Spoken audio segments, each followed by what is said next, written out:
Hello, Grammar Gumshoes, and welcome to Hard Boiled English Live. It's Friday, November 3rd, 2023, and I'm thrilled to be back with you. I'm your humble host, English instructor and grammar detective Paul Duke, and I'm streaming to you live from Vancouver, Canada, to Facebook, YouTube, LinkedIn, Twitter, Twitch, LiveSpace, and starting next week, we will stream live to TikTok. Whichever platform you use, wherever in the world you are, welcome to the show. I'm thrilled to be here. Now on this live stream, I solve mysteries. English grammar mysteries, to be more specific, and we have a few lined up for today. We're doing a special 2-hour show today because I have a very special guest who will join us a little bit later, named Jack McBain, host of the A to Z English podcast, and a new friend of mine from the online education space. Looking forward to introducing him to you and getting to know him a little bit better. In the meantime, I would love to hear from you guys. So please say hello in the comment thread and tell me which country you're in and watching from. And we'll see who's with us. I already see longtime viewer Chris Derboven from Belgium. Welcome, Chris. Always a pleasure.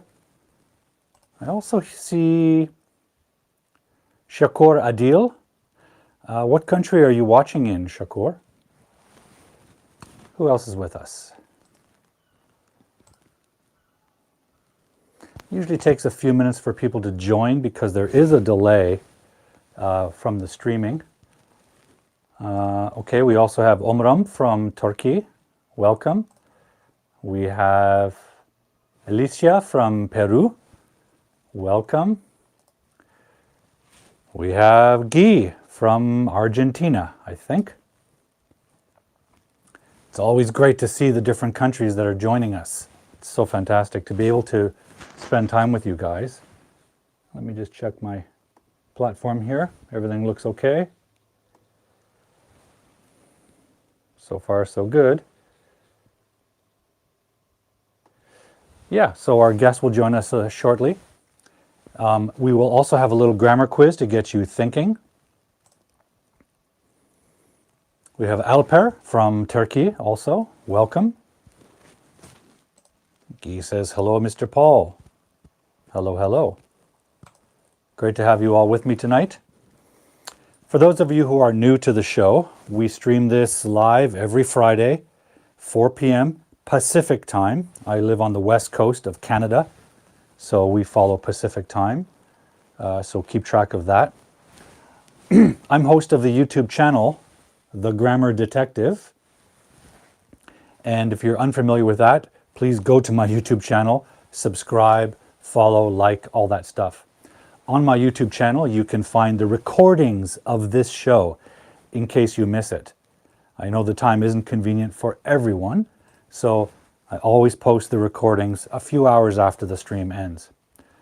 Now, on my YouTube channel, you can, in addition to the recordings, you can also find my long-form grammar show web series called English Weirdness. Oops. English Weirdness is a 30-minute episode web series that I made with my students, and each episode explores one specific grammar problem. And we use dramatizations, little stories, little acting. We have animations in there featuring some illustrations and cartoon characters from the great Sammy Chang, a local animator and former student of mine. And really a good way to understand these grammar problems because it takes its time and offers you detail. So check that out, English Weirdness. Now you can also find me on my website. Oops, cut my head off. hardboiledenglish.com. You can find all my connections there. You can find products such as my Hard Boiled English t-shirts, which you can get on the website. You can get Grammar Detective cups, mugs, cell phone cases, all kinds of stuff. So go to the website, hardboiledenglish.com, and check out that stuff. Who else is with us? We have Chris from Brazil. Welcome, Chris. We have Salime from Iran, welcome. Great to have you with us. I see Aohina from Japan, welcome. We have Janaina Costa. I can't remember where you're from, Janaina. Is it Colombia or Peru you're in? Brazil? Can't remember. But hello to everyone. Look at all the countries that have joined us here. We have Iran, Japan, Brazil, Argentina, Turkey. Brazil. Okay, great. Janaina from Brazil. Janaina or Janaina? I'm not sure. Hopefully I'm not destroying your name too much. Well, guys, welcome. To get things rolling today, we're going to do a little quick grammar quiz to get your mind thinking in terms of grammar mysteries. We'll spend a little time answering some questions. I have a couple sent in already. And then we'll welcome our guest onto the show in the second hour, Mr. Jack McBain of the A to Z English podcast. Oh, we also have Somaya. Welcome to the show. What country? From Iran. Great. Nice to have you with us. Nice group, nice variety of countries representing here today. Wonderful to see you all. Well, guys, let's get started. Let's do a grammar quiz. One of the goals I have for this show is to make English grammar a little less scary. Now, I don't think grammar is scary. I don't think it should be scary. I don't agree that it's taught very well in most cases. A lot of times teachers teach grammar as a bunch of rules to memorize. I don't agree with that. I do think English grammar is a mystery to solve. In other words, it is complicated, it is confusing, it is contradictory, right? It has rules, but it has exceptions. It has patterns and broken patterns. But I also believe we can solve this mystery together. And that's what I want to do with this show. I want to make grammar a little less scary and a little more understandable so that you can use it better. And I also believe it's important. If you don't think grammar is important, here's a test. Try using a language without grammar. Just a bunch of words. Now, today's quiz is a missing word quiz, what we might call a close quiz. Let me just get it ready here. So a couple of weeks back, we had a dedicated preposition show with my guest, Pedro from Brazil, an English teacher. And we went through some of the basic prepositions and their problems with them. Now we're going to have a second preposition show toward the end of the month. But I want to check and see how well you learned prepositions from that episode. So today's quiz is built around preposition use. So you're going to see some sentences with a missing word. The missing word is a preposition, and you have to choose the correct preposition, okay? So if you're ready, I'm certainly ready. Let's do a quiz.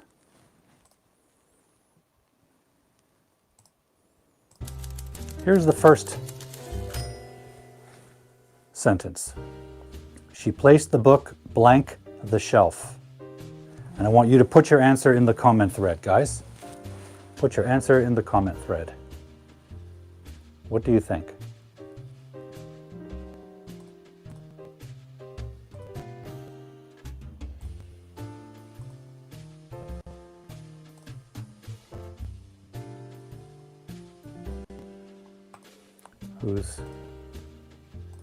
Who's got their first answer?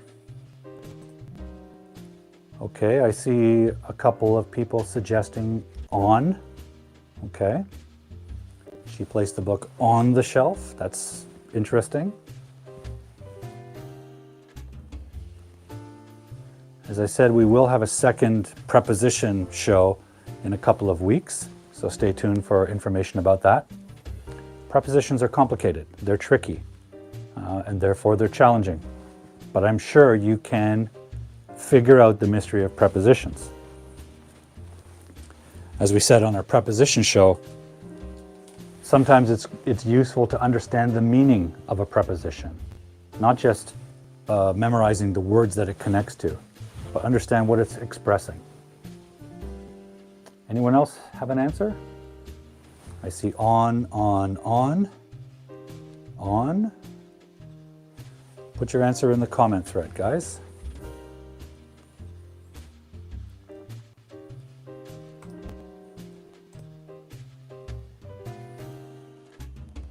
Okay, it looks like everyone's choosing on. Now, that doesn't mean it's the correct answer. It just means it's the most popular. And most popular doesn't always mean correct. A little advice for kiddies out there. Just because everyone's doing it doesn't mean it's right. Don't be afraid to stand up for your choice.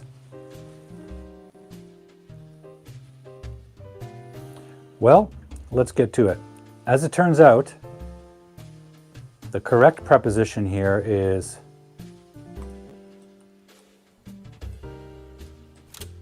on the shelf, because the shelf is a flat surface and the book is above it, on it, and the shelf is stopping it from falling down by gravity. So the preposition choice is on. Okay? Let's go to number 2. The cat jumped from the floor, blank, the table. The cat jumped from the floor, blank, the table. What do you think?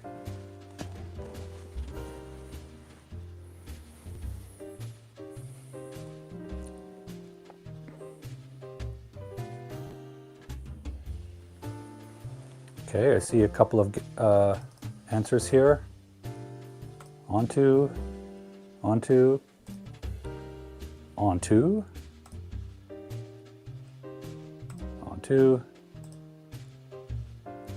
onto. Wow. You guys we have a consensus among you. Very nice.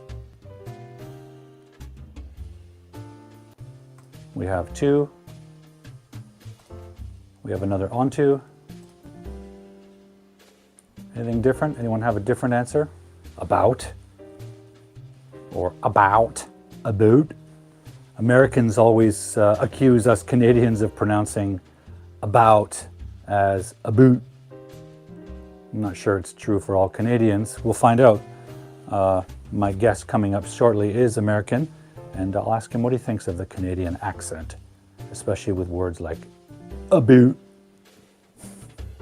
I'm not sure, I think I pronounce it about. Okay, we have another onto. Okay, well, let's get to this. Now, this is interesting because sometimes we need what we call a compound preposition made from two parts, two prepositions. For example, we have onto here, and onto is the correct answer, but we want to think about why. The cat moves, and anytime you have a verb that expresses movement, like go, walk, fly, drive, travel, that verb that expresses movement is moving a noun, the subject usually, like the cat or Paul traveled. It's moving that noun from one place to another place. And places are nouns, right? So the place of origin connects with from. The place of destination connects with to. Two prepositions always come before a noun, and in this case, to goes before the destination, where you're moving, right? It's all related to the verb. Although the preposition's job is to connect the noun, the meaning choice is related to the action expressed. So remember that, guys. That's how you choose to. If the verb expresses movement, all movement is from one place to another. Now, if you know the origin, sometimes you don't need to say from, right? For example, you know I'm here in my studio, so I could say, after the show, I'm going to the cafe. You know where I'm starting from, so we don't need to mention it. But what I'm saying is, movement verbs work with from and to. And here we have a movement. The cat moves. The cat also does something else, because at the end of the movement of jumping, the cat arrives on the table. Just like the last answer, the book on the shelf. So we have two actions that need to be connected with the preposition. We have a movement from the floor to the table and then ultimately on the table. Therefore, the correct preposition has to connect both of these ideas. And the correct preposition is onto.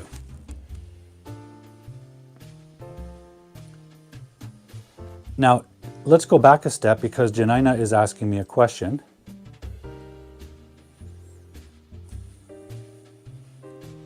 If it were a bookcase, could we use in? It's possible. It depends on the design, right? Some bookcases are just shelves and books sit on the shelf. And the relationship you're describing between the nouns, book and shelf, is one of on. One noun is on the other noun, okay? But some bookcases have doors, right? Sometimes they have glass doors and the books are in here. They're on the shelf, but they're also in a cabinet. And when you close those doors, those books are contained, surrounded by the bookcase. So if you have one of those types of bookcases, right, that contains the books, seals them up, you can use in, because it's also true that they're on the shelf, right? This is just the shelf. The whole unit we could call the bookshelf or the bookcase. It doesn't matter. What we're talking about is the relationship between the book and the piece of wood, the shelf. But if you're talking about the bookcase, the overall structure, the overall piece of furniture, you can certainly say in the bookcase, right? Because it's contained. But when we use the preposition in, we are talking about containment, right? The pens are in the cup. They can't move. They are surrounded by the cup. I am in my room. It has walls, it has ceiling, it has a floor, it has borders or limitations, right? If you put the book on the shelf, there's really no limitation to its movement. It's not contained or limited. So we wouldn't say normally in. So that's a good way to remember that. Okay, so the correct answer here, guys, onto.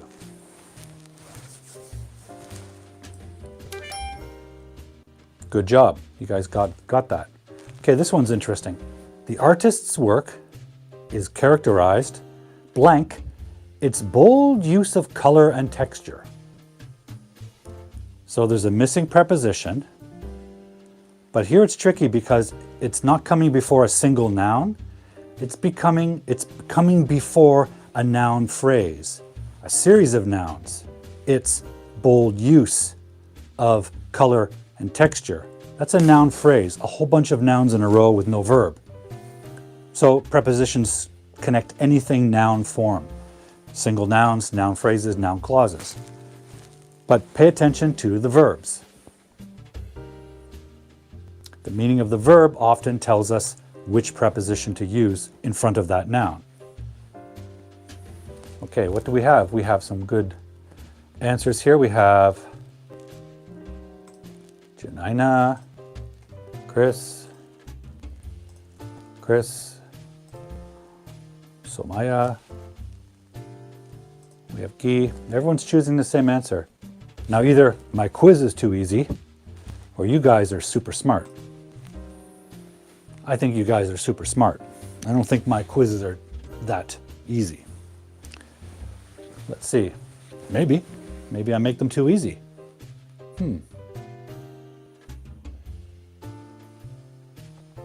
So what do you think the correct answer is? By, on, for, about?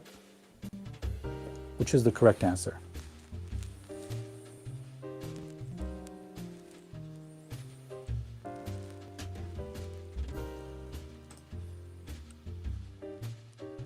Okay, we have Lesla on LinkedIn. Thank you for joining us. The artist's work is characterized by its bold use of color and texture. Great. Thank you for joining us on LinkedIn. Great. Yeah, we are streaming on LinkedIn. We are streaming on Facebook, Twitter, Twitch, LiveSpace, a gaming platform, mostly gaming. We're also going to be streaming on TikTok starting next week, I believe. But I think the best place to watch this show is YouTube. The picture quality is best. Most people tend to put their comments there.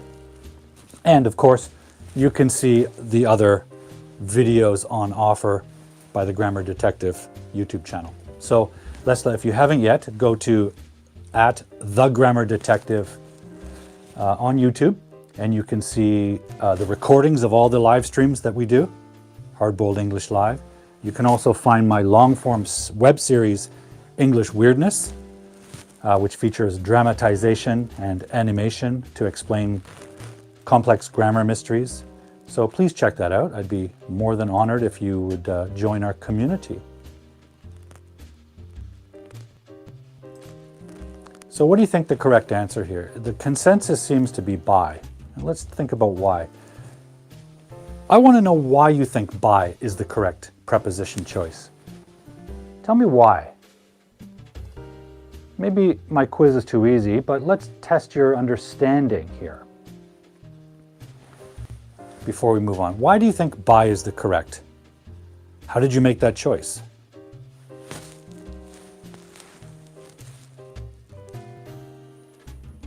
Anyone?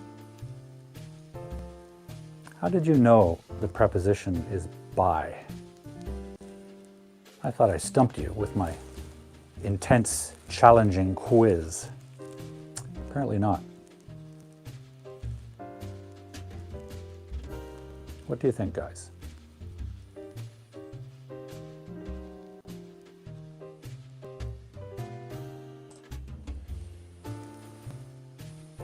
Okay, Maria Cristina, who goes by Chris.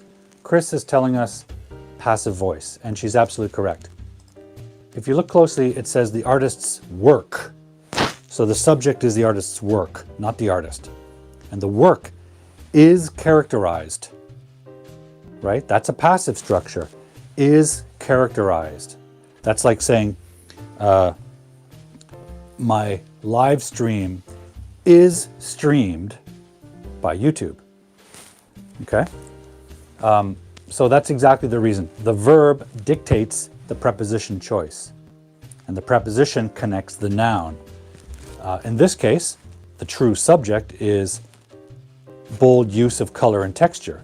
That noun phrase is the subject.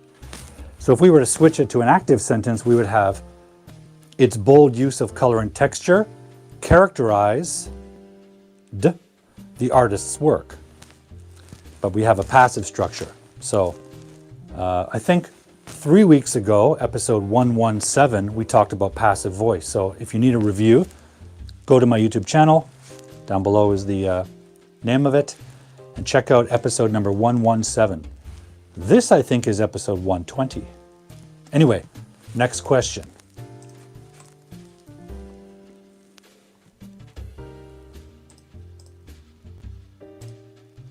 What do you think? She was dancing her room. Now, a lot of learners say things like, she was dancing her room. Some learners simply don't use prepositions. That can be a problem because that says that she's dancing her room, making her room dance. That's not the meaning we want.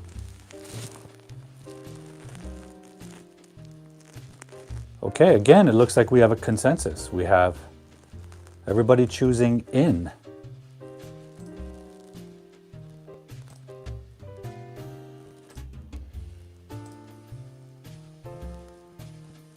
Amazing.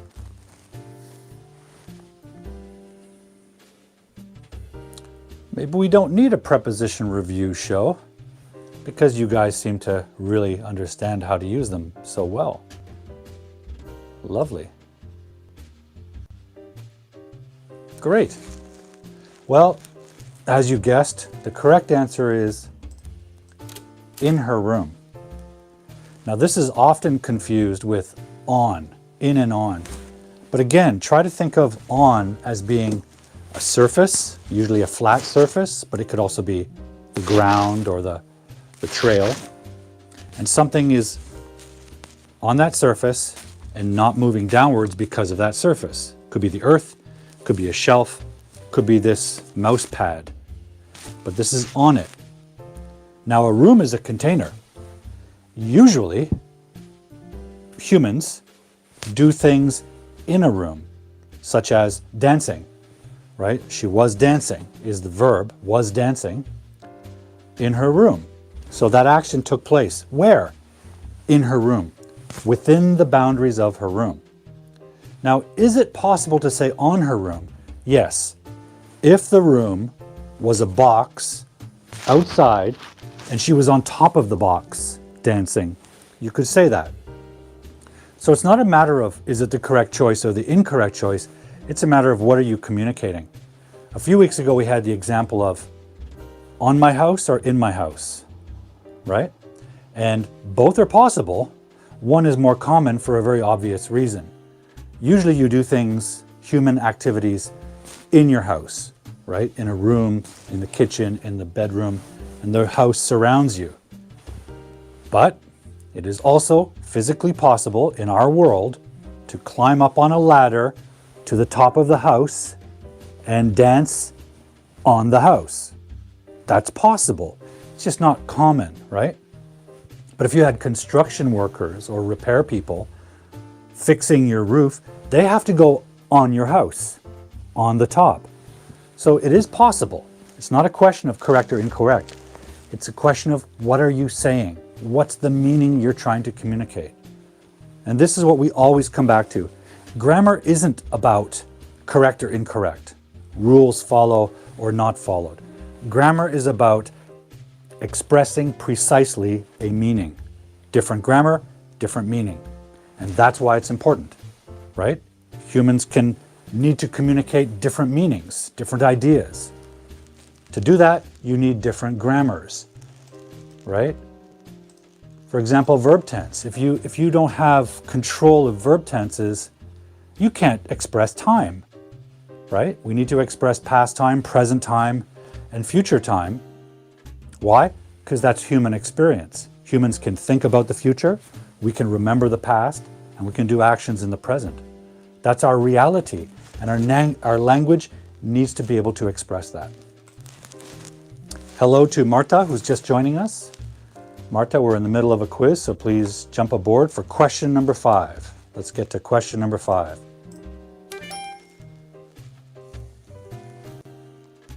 Okay, this is a good question. Have you ever been blank, Italy? You should visit. What do you think? While you prepare your answer, I'm just going to get a little glass of water from my water cup, which is on the shelf.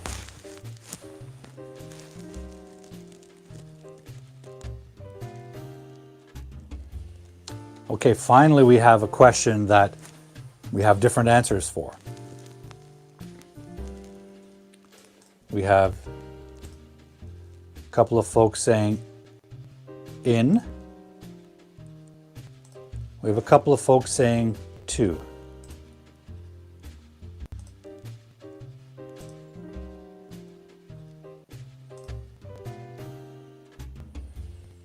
Yeah, this is a good question to talk about because it's also a very common confusion.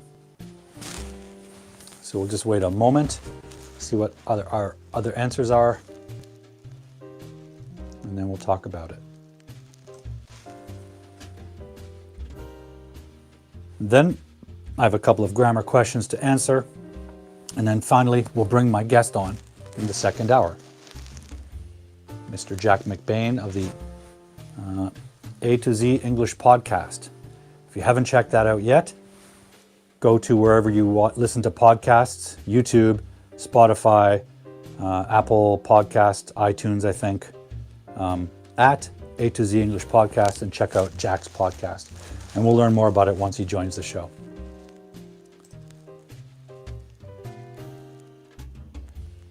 Okay? Well, let's talk about this. Remember what I just said moments ago. The verb dictates the meaning of the preposition you need. And movement verbs work with two prepositions, from and to. All movement verbs, right? Because you're moving a noun, usually yourself, from one place, places are nouns, to another place, places are nouns. For example, after the show, I will go to the cafe. Go is a movement verb, but I could use drive, walk, fly, travel, any of that. Now, do we have a movement verb here? Not really. This is why it's a trick, and this is why everyone gets confused. The verb we're using here is been. Now we're using it in present perfect grammar form, right? Have you ever been? And the question is asking, do you have the experience of be in Italy? And the be verb expresses the idea not of movement. The be verb expresses the idea of existing, right? I could say, there is a dog. All I'm really saying is, a dog exists there. I could say, I am standing, right? All I'm saying is that my act of standing exists right now. So the be verb expresses existence, simple. It doesn't express movement. However, when we use present perfect, what are we expressing? We're expressing the idea that in the past, you did something, and it affects the present because today you have the memory of it. And therefore, it's an experience that you can remember, right? In that way, the past affects the present because the past actions stay in our memory. So that's why we have present perfect. The present part is the memory. I have, right? I have what? I have a memory of the past action. So what's the past action? Be, it's not really an action. However, for example, I live in Canada, which is very far away from Italy. So if I have the experience of existing in Italy, be in Italy, if I have that experience, even for a short time, 1 day, 2 weeks, 6 months, how did I get there? Right? If you exist in a place, Italy, Canada, anywhere, it stands to logic that you moved from one place to there. So when someone asks you, have you ever been blank Italy? They're asking you, do you have the experience of existing in that place? They would not ask you that if you both were in Italy. They're asking you that because they know you live in Canada or Brazil or Argentina or Belgium. And they want to know, have you ever traveled, walked, drove, flew, rode a bus from your country to Italy? So movement is implied because we're asking present perfect, we're asking about your experience, and we know that you do not live in Italy today. Otherwise, we wouldn't ask this question. We would know, yeah, you've been to Italy, you're in Italy, right? We're talking about the past. So if we're not in Italy today, and we're asking you if you have the experience of existing in Italy, even for a short time, it's assumed, it's implied that you traveled, you moved. Therefore, when we say this question, we're actually asking, have you ever moved or traveled or walked or flew from your home country to Italy? So the correct answer is 2. Because we're really just asking you if you have the experience of traveling from your country to Italy, okay? But it's in present perfect form, which is asking you about the experience. It's not asking you when, it's asking you yes or no, do you have the experience, right? And if you have the experience, yes, clearly you traveled. Now, what about in? It's possible. It's just not commonly used with this structure because be is not really an action. What if we substituted be for an action verb like dance? Well, then you could say, have you ever danced? Not to, because dancing from Canada to Italy, that would take a long time. But you could ask, have you ever danced in Italy? in the container of a country, just like the container a cup is, the pen is in the cup. Have you ever danced while being in the country? So with an action verb, we might ask where you have done the action, right? And when we're asking about location, often we can say in Italy. Have you ever done something like that in Italy? But this question is a little different. It's asking if you have today the experience and the memory of being in a country, which implies that you traveled to the country.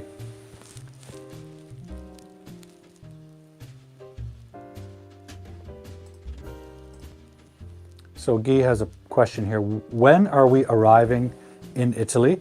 Yes, that's fine, because the action of arrival, let's say you're flying, the action of arriving happens in Italy. It doesn't happen in the sky because you haven't arrived yet. That's traveling or flying. The moment of arriving takes place in the destination. Joining us is Mohammed, who is in Seattle, which is quite close to where I am. I'm in Vancouver, Canada, and about 3 hours drive south is Seattle. Anyway, guys, thank you for the quiz. If you got 5 out of 5 or 4 out of 5 or 3 out of 5, 2 out of 5, 1 out of 5, it doesn't matter. I hope you've learned something. So let's review the answers. She placed the book on the shelf. The cat jumped from the floor onto the table. The artist's work is characterized by its bold use of color and texture. Somehow it's marked incorrect.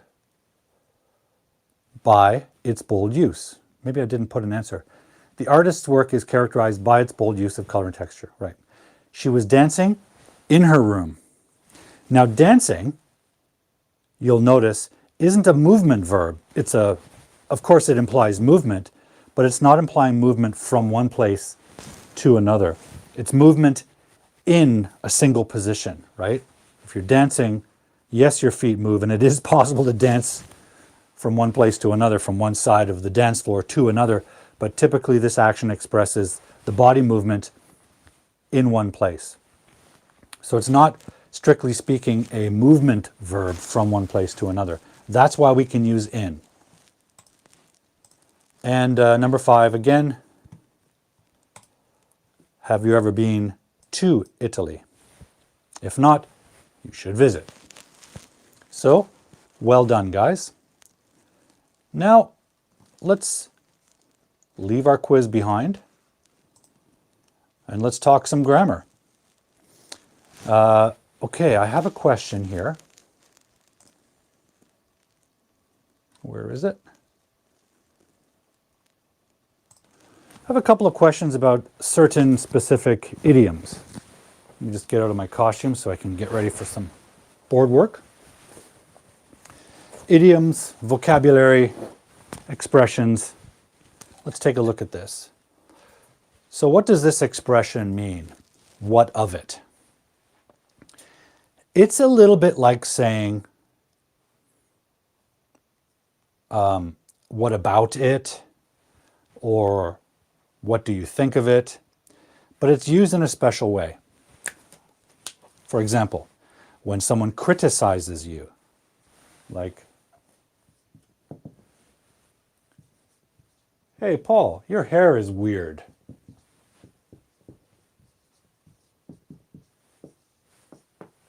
Hey, your hair is weird. Saying what of it is like saying it's kind of confrontational. So in that sense, it's a little aggressive. It's like saying, what are you going to do about that? You don't like my hair? So what? I don't care, right? So it's kind of nasty. It's a little aggressive. So it's not something you want to say to your teacher or your parents. It's confrontational. It's kind of a defense. When someone criticizes you, says something negative to you, and you don't agree with it, right? Now, I could also say, your hair is weird, Paul. Yeah, I think so, because I don't have any hair, right? If someone said, hey, Paul, your bald head is strange, I could agree. I could say, yeah, I know. So what? Right? I don't care. Saying what of it is sort of inviting conflict. So I don't recommend using this unless you really need to defend your position on something, right? Let's try another example. Like A says something to the effect of, I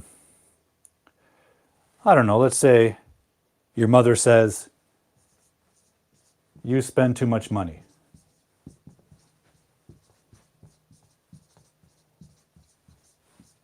You spend too much money. And you don't agree. You can say, what of it? You're basically saying, so, I don't care. What's the big deal? Why are you negative about it? So this is a kind of negative, defensive strategy expression.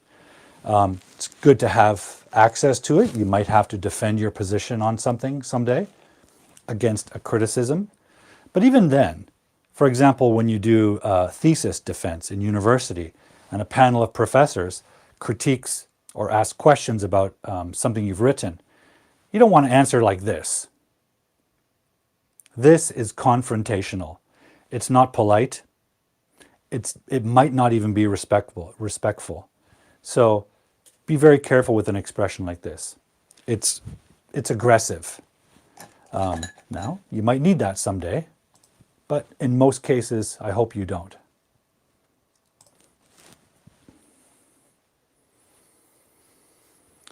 Yeah, Eric is asking, is it like saying whatever? Now, whatever has many uses, including legitimate grammatical uses, like whatever you choose is fine. But there's also, it's taken on a kind of slang meaning. So if someone says, Paul, your hair is weird, I could say, whatever. It's kind of a teenager expression, right? Whatever, Mom. You're kind of saying you don't care. Whatever you say means nothing to me. Hey, you spend too much money. Whatever. Right? It's a way of saying, of dismissing the importance of something, right? It's like saying, I don't care what you think and what you've said. So this is a little bit less aggressive, whatever. It's not so confrontational. It's dismissive. It's like pushing away what someone has said, telling them that you don't care. Okay?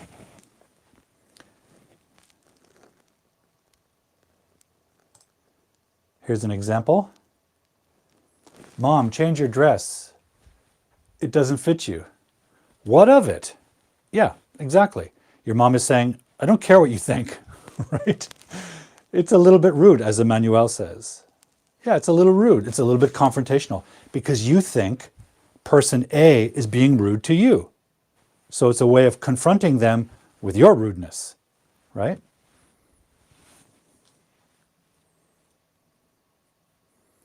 Okay, so I hope that answers that question. Let's go to another one. Let me just clear the board, get ready for the next one.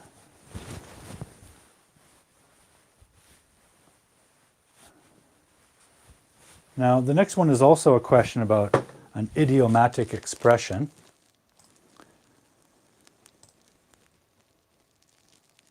Yeah, this one's interesting. The other one was too, but this one's more complex. So the question is, what's the function of so at the end of this sentence? Recently we talked about conjunctions, right? That connect sentences, what we call clauses, right? We had clauses like, I like pizza, comma, so I eat it every day. 2 words. Okay? That's so being used as a coordinating conjunction, right? The fanboys, for, and, nor, but, or, yet, and so. They connect two clauses, right? But there are a lot of ways to use so. Doing it at the end of this sentence. In fact, we have two clauses here, right? You are determined to make your dreams come true.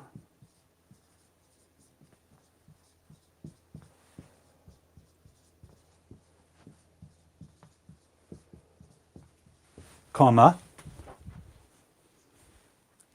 What's the rest? Can't see, it's behind the camera. And you have the skills to do so. So this so is clearly not connecting two clauses, although we have two clauses here, right? A clause is a subject and a verb that expresses a complete idea, right? So down here we have you are determined, right, to make your dreams come true. That's the main clause. And you have the skills. That's your object. Now, the so is at the end of the sentence, so it's clearly not joining them, but it is pointing, or what we might call referring to. Let me just pop something up here.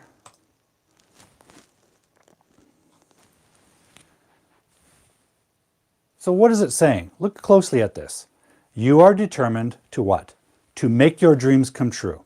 That's what you're going to do. And you have the skills to do so. Let's look at this verb. To do, to make, right? So the idea here is that you are determined to do two things. To make your dreams come true and to do blank. So, okay? To do what? And you have the skills to do what? What are we talking about here? To do what? Well, it's quite clear that to do is referring to make your dreams come true. You have the skills to do this whole idea. And you have the skills to make your dreams come true. Now we could repeat that. We could say,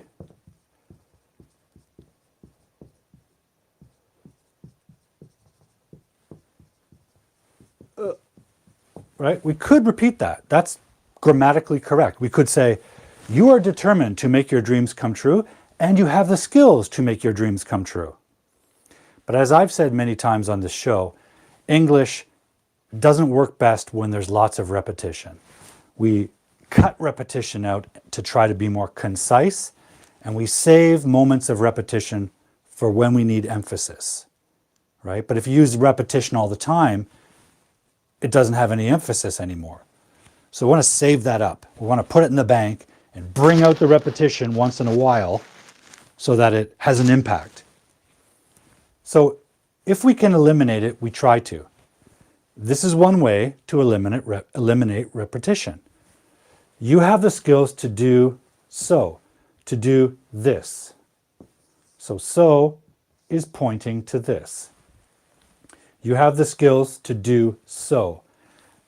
Now we could also say that, to do that, or to do this. However, that, that and this are pronouns that point to nouns, right? Here is my pen. This is a good pen. There is my window. That is a nice window. But we're not pointing to a single noun. We're pointing to an infinitive verb phrase, to make your dreams come true. It's an action. So we don't want to use that or this, although it's possible. So to do so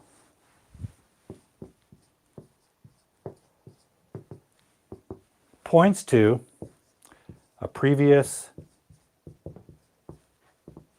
action, idea, a verbal idea, right? That you've already mentioned. For example, sometimes my wife will say, please do the laundry. I could say, sure, I'll do so. Right? In a conversation, we certainly don't want repetition. We could. My wife could say, please do the laundry. Sure, I'll do the laundry. But that sounds weirdly repetitive and like an echo. So if my wife tells me, hey, please do the laundry, I'll say, sure, I'll do so. Right? So it's a way of referring to an action, do the laundry, without repeating. So I think that was Jessica or Patricia who asked me that. Good question. Just want to catch up on a couple of things.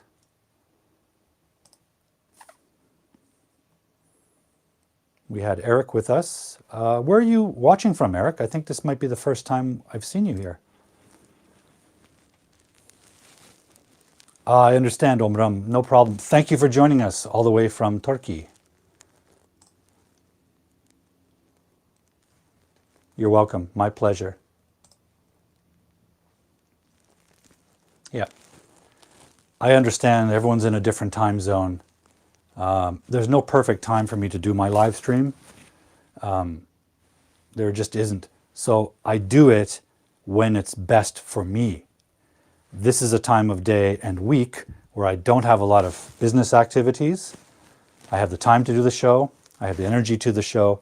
So it works for me best, and that allows me to bring it to you every week. I know it's not the perfect time for some of you. Maybe it's the perfect time for some of you, right? Please don't worry. No problem, Tia. Just happy to have you with us. So again, this is a great question. Can I say you have the skills to do it? It's possible, but like this and that, it is a pronoun that usually points to a noun, right? I love my red pen. It is beautiful. It's an object. We are not pointing to an object. We're pointing to an infinitive verb idea, a complex idea, not a noun. To make. So this is an action. This is a verbal idea, a verb idea. So to do so expresses the idea of pointing to that action. I mean, look, to make, infinitive verb, to do so, right? That's an infinitive expression. So it's possible to say it, and many people would. But the more grammatically accurate way, the more precise way is to say to do so. And the idea is that it means to do that thing in that way. To do like you said. Right? So it's a more precise choice. Great questions. Okay, let's move on here. Pretty soon we should have our guest joining us. Now, let me check something. Okay.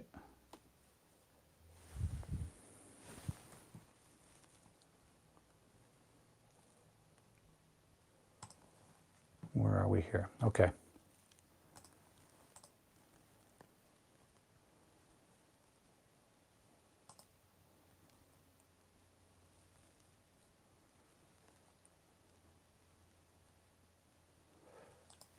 Now, we may run out of time in a moment, guys, because our guest is just joining us now. So if you have questions, please jot them down, and we can spend more time with them next week. Next week, we won't have a guest. We'll have the whole time to talk grammar.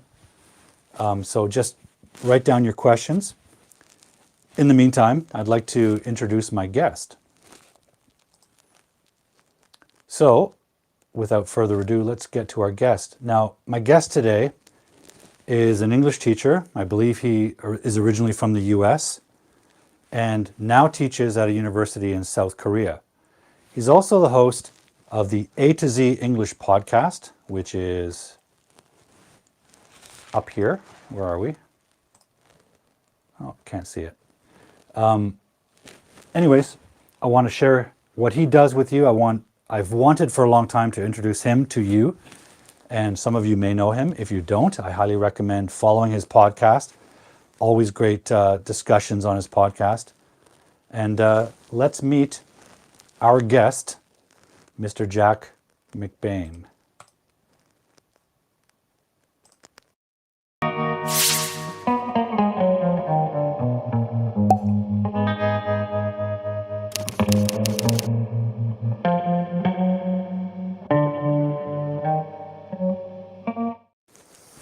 Welcome, Jack. How are you doing? Hey, Paul. Thanks for having me on the show. Oh, it's my pleasure. I've wanted to do this for a long time. Yeah, same. Likewise. And thank you for getting up early. I think where you are, it's still pretty early, right? It's not too bad. It's only 9 o'clock right now. I should, I'm in my 40s. I get up early and putter around the house most days anyway. So I'm already Sounds up usually. sounds perfect. Yeah. Does that also mean like me, you go to bed early? Yeah, I'm one of those people. Well, I try to lately because of the World English Zoom classes. I've been teaching in the evenings from like 10 to 11. So I've been going to bed a little bit later. But yeah, I could go to bed at 9 every night easily. Nice. Yeah, Yeah. So you're in South Korea right now, that's right. and you and I have connected, I guess, through Robin Shaw's Shaw English program and his many octopus tentacle He's projects got and tentacles WhatsApp. everywhere. Yeah, he is a connector. He's like Yeah, Dr. so Octopus. yeah, exactly, exactly. I had uh, I have or had kind of a podcast here in Korea where we interviewed teachers that it was a Korean podcast. It was for kind of for teachers and for foreigners living in Korea. That's kind of what the podcast was for. And we ended up interviewing Robin, and he suggested, why don't you do an English language podcast? There's a much bigger market. I mean, you're talking billions of people that might want to learn English as opposed to a podcast for a few thousand foreigners living in Korea. And I got starry eyes a little bit, and I was like, yeah, I maybe I could do this. And so that's kind of how it all snowballed. And so that was the start of our podcast, the A to Z English podcast. And that's how I met Robin, and it led to World English. And now we're doing some Zoom classes, and we have that whole World English group, which is just a great hub of English excitement, if you ask me. It's really astonishing, especially its recent growth. I originally made a WhatsApp group for a very small group of my viewers who wanted to continue the discussion. Mhm. And when Robin invited me to connect it to the World English community, and then one of our colleagues, Mike, found some expanding viewership on TikTok. On TikTok, S yeah, suddenly he's we were, famous now. yeah, suddenly we were all deluged with new viewers and Exactly. new. It was incredible, Yeah. and there's a lot of activity there that I really appreciate.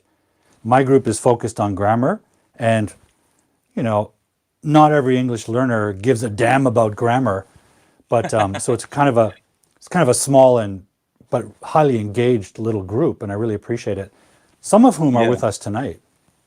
Yeah, I recognize some of my students. I see Anne from Costa Rica, Salime from Iran is there, Emanuela. I see her. She's been to our Zoom classes.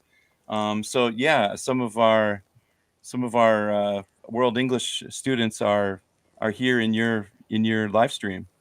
And It's great. whenever I have students have a grammar question, I just throw them to your group. I'm like, I you know appreciate what? it. He can explain this much better than and more clearly than I can. So, I oh, appreciate it. Sukaina It's is here. Yeah, yeah. good to see Sukaina. What I love about that community is that there's a group for everything, right? There's a group for just chatting and socializing. There's a group for IELTS prep.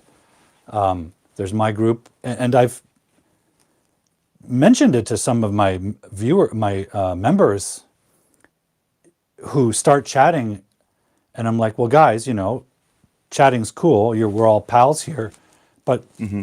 go to the community chat for that. And likewise, the Yep. community chat, if you want to talk about grammar, there's a group for that.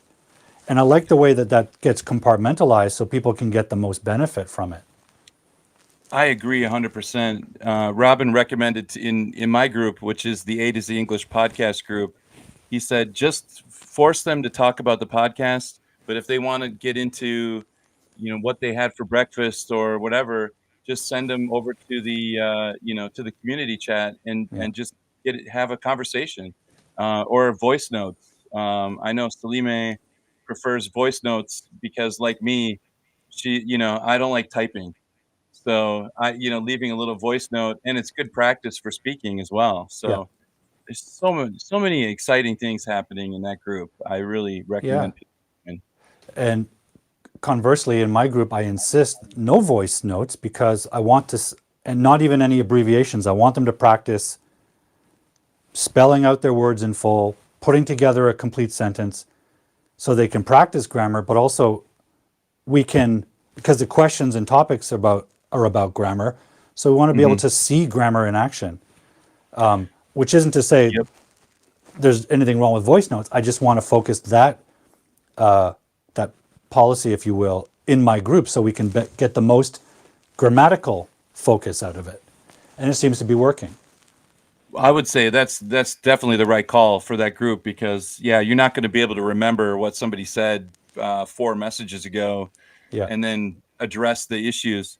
I guess I'm really curious. Like, what's your philosophy of like your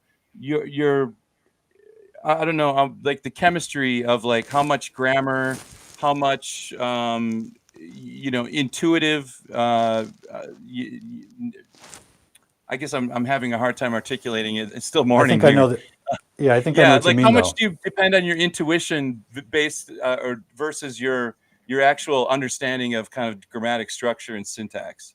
That was For my me, question. For students that you're teaching. yeah. Well, it also, there's a sort of a hidden question in there, I think, too, that I get asked a lot, which is because your YouTube channel and your live stream are focused on grammar, are you trying to convey the idea that grammar is the most important thing in language learning? Certainly not. Hmm. It's just one aspect of it. But Right. I have found that I have a passion for grammar, right?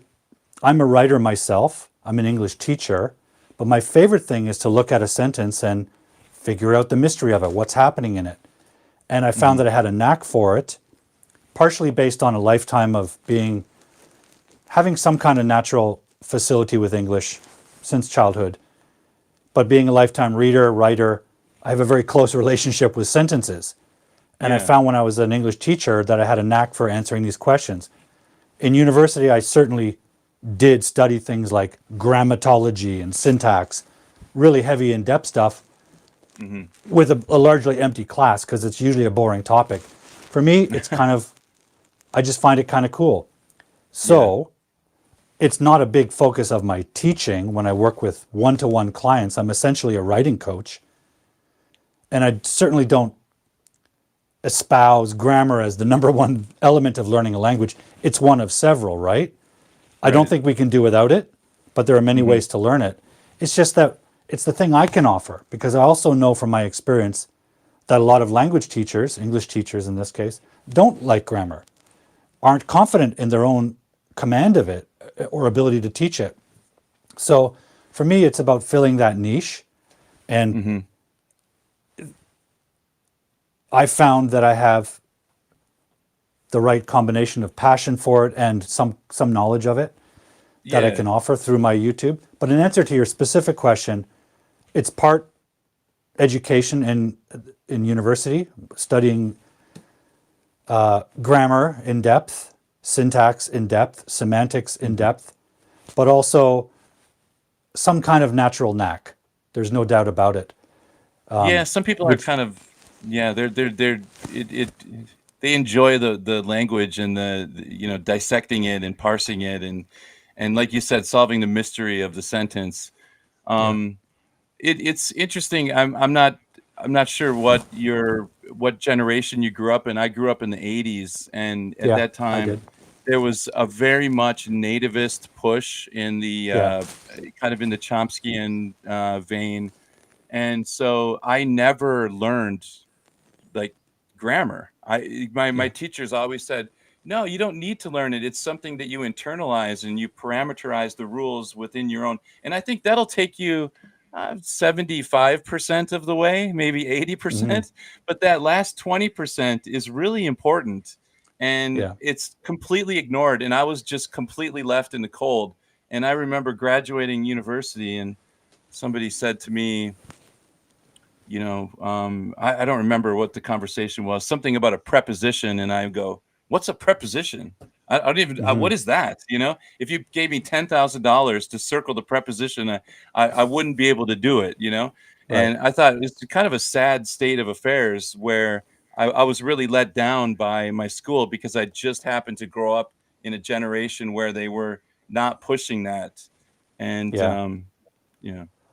Well, I'm 58, so I grew up as a child in the 60s and 70s, and then as a Okay. teenager in the 80s. And also, I grew up in Canada, and the Canadian education system is really, although culturally, we have an affinity with American culture, much closer.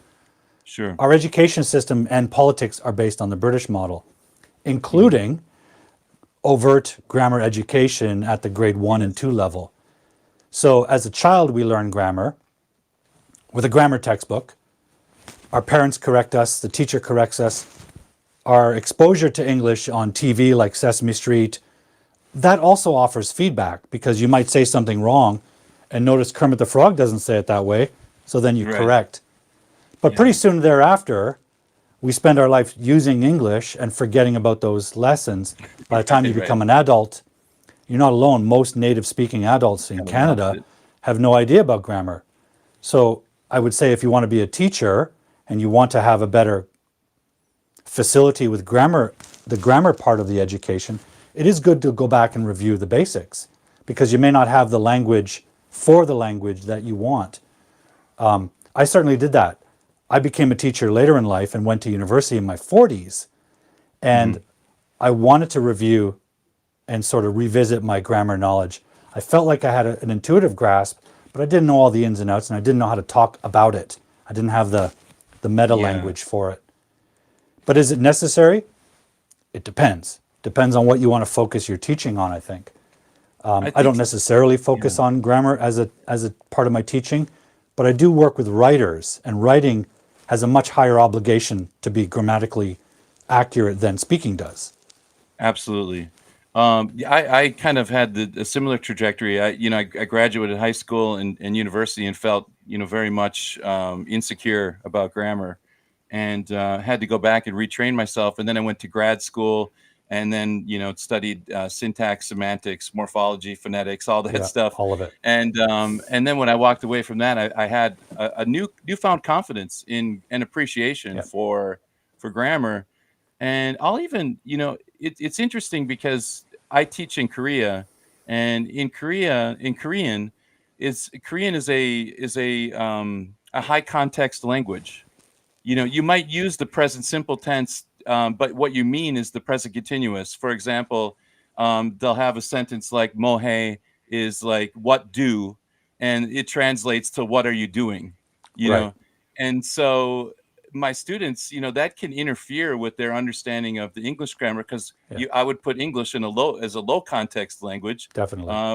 where you have to use the correct tense, or people are really not going to understand you, Yeah, and all the words need to be there and the subject needs to be there. You can't drop the pronoun, and it's a very specific and picky little language. yeah. um I yeah, think it's and so become that even more helped. so. Yeah. Oh, Yeah, sorry. go I, ahead. I was going to say that, and when I explain that to my students, I think that is, in some of them I can see an aha moment where they're like, "Oh, okay, okay, I get what you're saying," but no one's ever taught me grammar like this before. They were just Right. taught, these are the rules. Follow the rules. Don't break the rules, and figure it out. And here's a list of 1,000 rules that you need to memorize. And Right. that's not going to be useful, I don't think. Not at If they all. can't connect it to some kind of idea or you contextualize it in some way, I don't think it's going to have a lasting impact on their That's growth right. as a English language learner. Yeah, and you asked earlier about that sort of Chomsky thing where the grammar structure is kind of built into us as native speakers, and there Hmm. may be something neurological to that. But when we're working with learners, none of our experience matters because we have, in my case, I have 58 years of English exposure and English practice. So Right. that's a lot of time to be in that feedback loop of trying out a structure, being told whether it's clear, accurate or not, or listening and copying. I've got a lifetime of that. A language Hmm. learner tends not to have that much time to just absorb magically the grammar structures. They don't have time for that, and it's not. You need time. You need a lifetime for that approach to be effective. Yes, that's a great point. That's a great point. Yeah, second language acquisition theory is very different than the way we get our first language. The first language is Yeah. basically kind of on a silver platter, like, here you go. Yeah. And if you're like my daughter, who's got two first languages, that's like you won the lottery, you know? Yeah. You have a deep understanding of two languages. Um, so when as a second language instructor, as an English instructor, I do teach the grammar, but I try to introduce it quickly and then Yeah. move on to some kind of communicative activity where they get to Yeah. use it. It's like, That's right. now that I taught you the present simple, I want you to do some conversations that have to do with habits and routines and things Yeah. that you do regularly, so that you can kind of make a connection between the action and the idea. And Absolutely. I think that you would agree with that 100%, because I was watching the 100%. first hour of your live stream, and Yeah. yeah, it's This exactly what you're whole talking. live stream, for example, is exactly what you're talking about. I expect my viewers to have been taught grammar in the past, right? Hmm. And they've been using it and trying it and communicating in Robin's communities, for example. My Hmm. show is offering a way to. This is an example from someone. They read this and didn't quite Right. grasp one little piece of it. The rest of it made sense, but here's the English mystery. What's going on here, teacher? Well, that's what the show is for. It's to supplement existing knowledge and get them past those little sticking points. That English is full of those little contradictions, right? Oh, absolutely. It's chock full of them.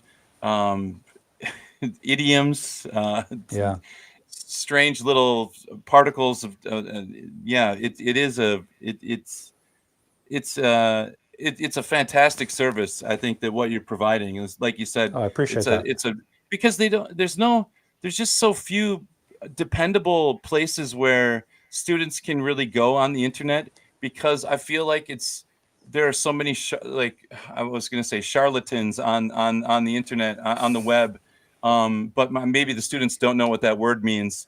Kind of dishonest people that kind of say that they know what they're doing or what they're talking about, Right. and they're just trying to get a buck from you, and it's just like the World English Group and your live stream and Mike's videos.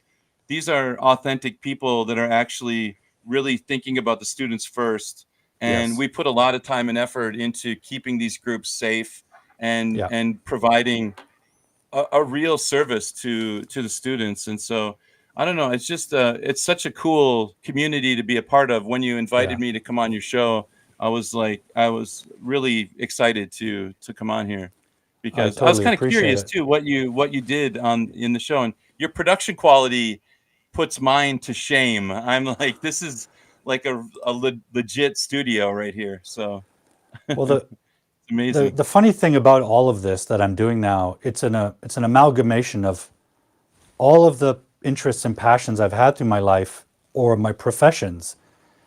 Not the least of which was, as a child, really my dream was to be a filmmaker. I never thought about being a teacher. As a young person, I never thought about being an investigator.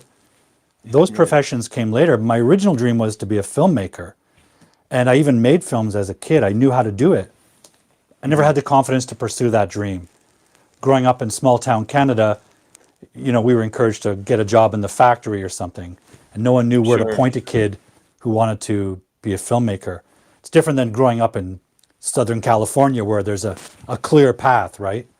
So I gave up those dreams, but this has given me the ability to put them all to use, right? And skills I've had, or at least knowledge I've had since I was a kid in terms of the production quality. So I don't want to say it's easy, but it's the fun part Well, of it for me. the technology caught up to caught up. Like, so Yeah. for example, you said you wanted to be a filmmaker. I also wanted to be a filmmaker, and I actually packed up my stuff. And in 1999, I moved to Los Angeles and I Wow. worked for a television show, and that was my dream.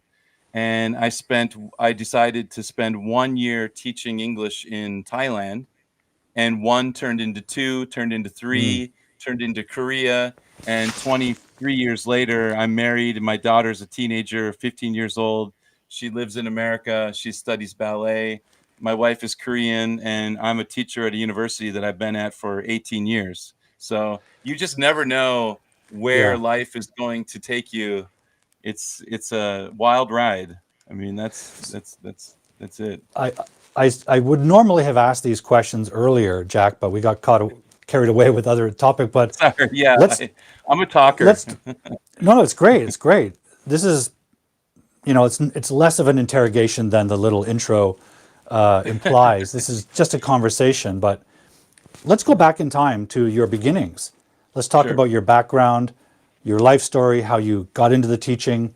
Let's talk about your filmmaking dreams, your path. Let's talk about your life path Yeah. from where you started to where you are, Well, because I it's find funny. those can be very inspiring. Well, it's really funny that you brought up the accent, the Canadian accent and the American accent, because I grew up in Minnesota, which is basically Canada. Like It's pretty we're Canadian, very, yeah, very close in yeah, accent and in, I think, just general likes and dislikes. We love ice hockey. You guys love ice hockey. So I grew up in Minnesota. Um, for me, I visited Los Angeles. Um, I was a basketball player in college, yeah, and we took a trip to Los Angeles. And as soon as I saw the city, I don't know what it was, but like a magnetic force was like pulling me to it. I was completely enamored with that city, and pretty much decided then and there, when I graduate, I'm going to LA, nice. hell or high water. I'm going. And I did, end up going there and getting a job and finding an apartment, and things were really going well.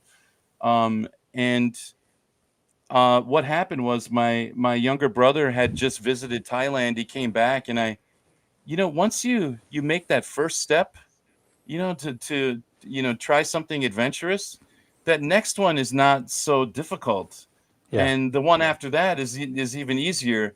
And pretty soon I was kind of this global. I'd lived in Thailand, I lived in Los Angeles, and I'm from the suburbs of St. Paul, Minnesota.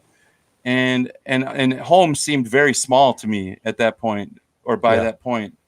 And I kind of knew that, in the same kind of magnet that drew me to LA, I felt the same thing about Asia. I love Asia.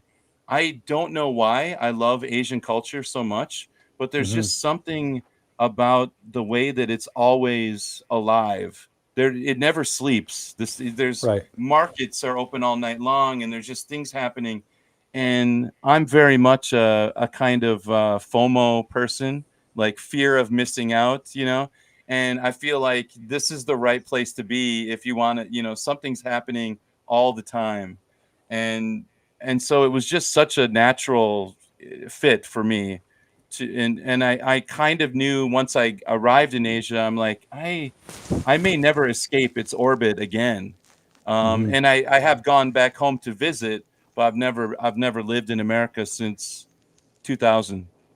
Hmm. So yeah, and It's yeah, interesting you describe that pull because I felt something very similar with Japan from childhood.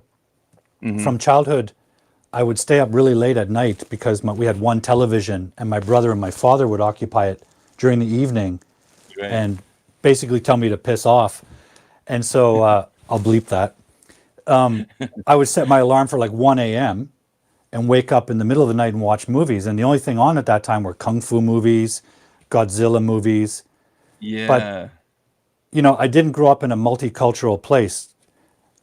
It wasn't, Canada's multiculturalism hadn't really exploded yet. Right. And so watching those movies was like a window into another dimension. And I just felt it was so fascinating and so interesting. And those early experiences formed a lifetime connection. And the more I learned about Asian culture, specifically Japanese culture, the more I felt like I belonged there. The more I felt like I want to live that way, not the Canadian Mhm. way. I always felt really kind of detached from Canadian culture. I never liked hockey. I liked football and basketball. I Interesting. was never Yeah. obsessed with cars and brewskis, and I didn't even like You Canadian avoided music. all that nonsense then. Good. Yeah, Yeah. I always felt like something was missing where I grew up. Everyone seems to be enjoying their life in my town. I feel like a visiting alien. The more I learned and the more I exposed myself to Japanese culture, the more Yeah. alien I became. Yeah. Ultimately, I had to pursue that. It took a long time before I actually went to Japan and studied and worked and so on. But eventually, I did. But there was something there, and maybe you have this experience growing up in Minneapolis. Canada is a very young country, even younger than the U.S. Hmm. And our whatever culture we have originates from Britain with some French influence, yet it's not British in a lot of Hmm. ways. So we kind of grew up, especially my generation, feeling like we don't really have a culture. Whereas, Hmm. Asian societies have thousands of years of refining a culture. It's very distinct, Right. whichever culture Yeah. you choose. And that's very alluring because it's so rich and deep compared to this sort of cultureless culture. Now, on the other Hmm. hand, a place like Canada or the US is an ideal immigrant culture because it's young. There's not a monolithic culture saying you can't do that. So you have the Right. opportunity to add to it and contribute to it. It's a baby culture which doesn't have a defined personality yet. Asia is more like a grandfather or grandmother culture. It's there. Yeah. So you have to adapt to it, but it's rich. That's a great. I really like that. It's like it is. It's very rich, and it in some ways it's hard to penetrate that Yeah. wall in the beginning. You definitely are like the outsider, and they kind of let Hmm. you know like you're Yeah. welcome here. It's but Yeah. you're definitely not of here, Yeah. and I think America is different. Immigrant families within one generation, the kids are Americanized. Yeah. And Yeah. I think Canada is probably very similar. Very Um, similar. yeah, which is kind of the opposite. Whereas, I think there's a Korean population in Japan, and they're still kind of thought of as Yeah. outsiders, even though it's been generations of Yeah. time that they spent there. Um, but to get back to your point, yeah, I can totally understand. I mean, I grew up in a city called White Bear Lake. I mean, it could it be more monolithic and diversity just wasn't part of the experience, and Yeah. for those of us that were seeking something more meaningful or exciting or a little dangerous, we're kind of it was kind of frowned upon a little bit.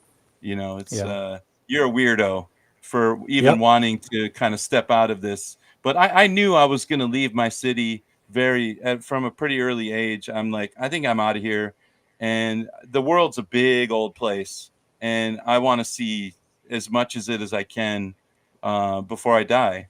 Yeah. And yeah, I've known friends who were drawn to other countries for some of the same reasons. And what you said about that sort of feeling like an outsider when you travel to a place or move to a place, I think for both you and I, that was fine because we were outsiders in our home countries. I always felt right, like an yeah, outsider. So yeah, that was nothing to me. That was not daunting. It was a challenge that I had to work through. yeah, but it's a learning experience to face that, right? You go to Korea, obviously there's a lot to learn in order just to get by. Never mind feel comfortable, never mind assimilate to whatever degree you can. So Yeah.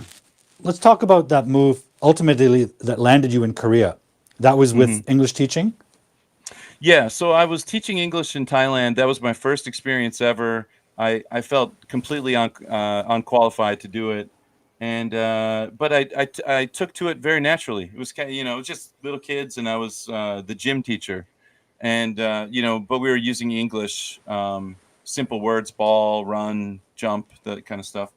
And I heard that you could make a little bit more money in Korea, so I jumped over to Korea and I taught there for a year. Jumped back to Thailand for a year. Spent 1 year in Thailand working for a shipping company. I was a salesman for a year. I tried my hand at something outside. I am a terrible salesman.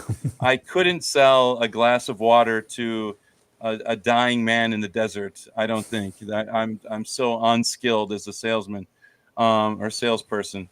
I ended up going back to Korea, and I got a job at a university, which those are the kind of coveted positions here because the hours are fewer, the pay is better, and you get your summers and winters off. Nice. And you can travel. It's an amazing opportunity. And so I just held on to that job for the last 18 years. I've been doing the same thing for 18 years. But in that time, I've written 8 course books for a publishing company here. So I Great. got published. I got a lot of different opportunities to do different things. And this latest project, the podcast, and working with Robin on World English, is kind of the most exciting thing because it's the most organic thing I've ever done. I've always worked for a publisher, for an editor, for a company, but I've never actually been the the guy, like the CEO of my own little, corporation that I'm trying to run. And I'm talking about the podcast, not the World English. Robin is he's kind of the head of the tip of the spear of that thing. But I'm also, very much a part of it, and it's just very exciting to be a part of something that, nascent and building, and growing, and you don't know what it'll become, what the Yeah. potential is. And like most, startups, it may not be successful, but I'm willing to put the work in now on the hopes that it will be, because I really do believe in the product. I really do think that we're offering something special, and when people discover it, I think they're going to come in droves to our group. And It's so, pretty yeah, that was a exceptional. quick version of my story there. Yeah. Yeah. I certainly feel very privileged and honored to be among that group because most of the time, let's say the last 4 years that I've been doing live streaming and making videos and stuff, I've done everything by myself mostly. And Mhm. it can be and I work at home. So it can be a very lonely experience. And, Yeah. I really miss working in a language school for that camaraderie you get in the staff room where you can brainstorm with others. There's no one to Yeah. brainstorm with now. And there isn't that sort of sense of community and sharing that is suddenly, for me, is suddenly available with the World English groups and meeting you, meeting Robin, feeling both validated and welcomed and sharing Mhm. that community. It's been exceptional. So I agree Yeah. You 100%. need a It's community. something, yeah, it's really cool. And I think it's got incredible potential. Going back to what you said before, there's a lot of mediocre English instruction on YouTube and TikTok. People telling you, never say this, say this. Right, Really right. sort of, well, it's like all things with social media. Everyone suddenly has a voice. Therefore, everyone starts communicating what they think, which isn't always accurate, useful, or even positive. So, Yeah, very, students have to sift through this and say, listen to this one, don't listen to that one, listen to this one. So it's hard, there is no uh kind of standardization out there. It's just, anyone with an internet connection can now participate. And so that's why I like the idea of World English being very careful about who, Yeah. it's a group that's safe. I think safety is really like the number one thing. Um, you don't want your group to turn into a dating site, Yeah. because that's what it all kind of degenerates into. And ours is a very safe place for men and women. Women in particular, can come in there, and there's not, the fear of being harassed or anything like that. Yeah. And so I think people are really responding nicely to it. Like you said, I think the potential of it is what really has me energized, Yeah. because I don't think we've even scratched the surface of like what the potential is No, for I that group. agree. With that recent expansion, thank you to Mike, Hmm. we've suddenly seen like, wow, this is appealing to a lot of people, A, and two, B, there's all kinds of things that we could do here that would be a benefit to these people. Hmm. So a lot of which we haven't even thought of yet. So I agree 100%. There's incredible potential there that we are just starting. All of this is like weeks new. Your Right. podcast, my live stream is not new, but this World English thing as a community in its new expanded version, it's brand new. And with the expansion, that like my podcast, the A to Z English podcast was a labor of love. It's something that I do as a hobby, because if I don't call it a hobby and I call it a job, then it's very depressing. But if you think of it as a hobby, you're like, okay, I can rationalize the time I'm spending on this, because Yeah. it's it's fulfilling the spirit, maybe not the wallet, but the spirit or the bank Yes. account. Um, and we saw a spike recently, right around the same time we started doing the World English, the big group, and the Zoom classes, and there's been a sharp increase. And whenever that happens, when you have like a good live stream, and a lot of people show up, and you feel like you're making connections, and you're getting new people in your group, it does energize me, and it gives me Hmm. that. And also the thing that I noticed is that my students at my university are kind of, some of them are very keen on learning English. Others are like hostages. Yeah. They have to be there. They don't have a choice. And so they're going to they're going to try to get by. But when I come into the World English group, it's just a group of super hungry language learners that are just every drop they don't want to miss a thing. And that's a new experience for me, actually. and Yeah. and it's actually kind of reinvigorated me, and given me new passion for teaching. Yeah. And because it was just like I'd kind of lost my step there for a little bit. I I was know the feeling. kind of beaten down a little bit, and now I Yeah. feel, yeah, energized. There's nothing more energizing for a teacher than students who actually are interested in what you teach. It sounds so obvious, right? But I in the day to know. day, in the day to day rigors of a classroom teaching context, it does wear you down. It wears the students down, and we forget why we're doing it. But the Yeah. the world English thing, it's like it's abstracting that and creating a place where only people that are really keen and interested, engaged, including educators, are there. Otherwise, it's too much effort. Like, Right. If just I look at had to the teach, I don't think I could do it. It would just be like yeah, going to work and then going to work again. Um, what it's like for, I see, oh, hey, Grace. Grace is in there. Salime, Emanuela, Anna from Costa Rica, some of my students from my Zoom class. I give them one question and they talk for a half an hour, yeah, you know, in, in English. They're still talking when I pull them back. I'm like, all right, guys, yeah, you got to stop. Like, we got to move on to another question. I give my students a question at my university, and they look at it in one sentence, like, yes, I do. and then they put it down and pick up their phone and start text messaging, and it's Yeah. like pulling teeth, so it takes a lot more effort for me to make it entertaining for my university students, because they're essentially hostile witnesses. But Yeah. when it comes to the evening classes, it's more like hanging out with friends. It's just kind Yeah. of fun. It's like, hey I guys. couldn't believe it at first that people would actually ask grammar questions. And I have Hmm. this, I have a weird, I don't know if it's weird, but it sort of, I'm not a person who I've never been a person who volunteers to speak. Growing up, I Hmm. was very shy, very introverted.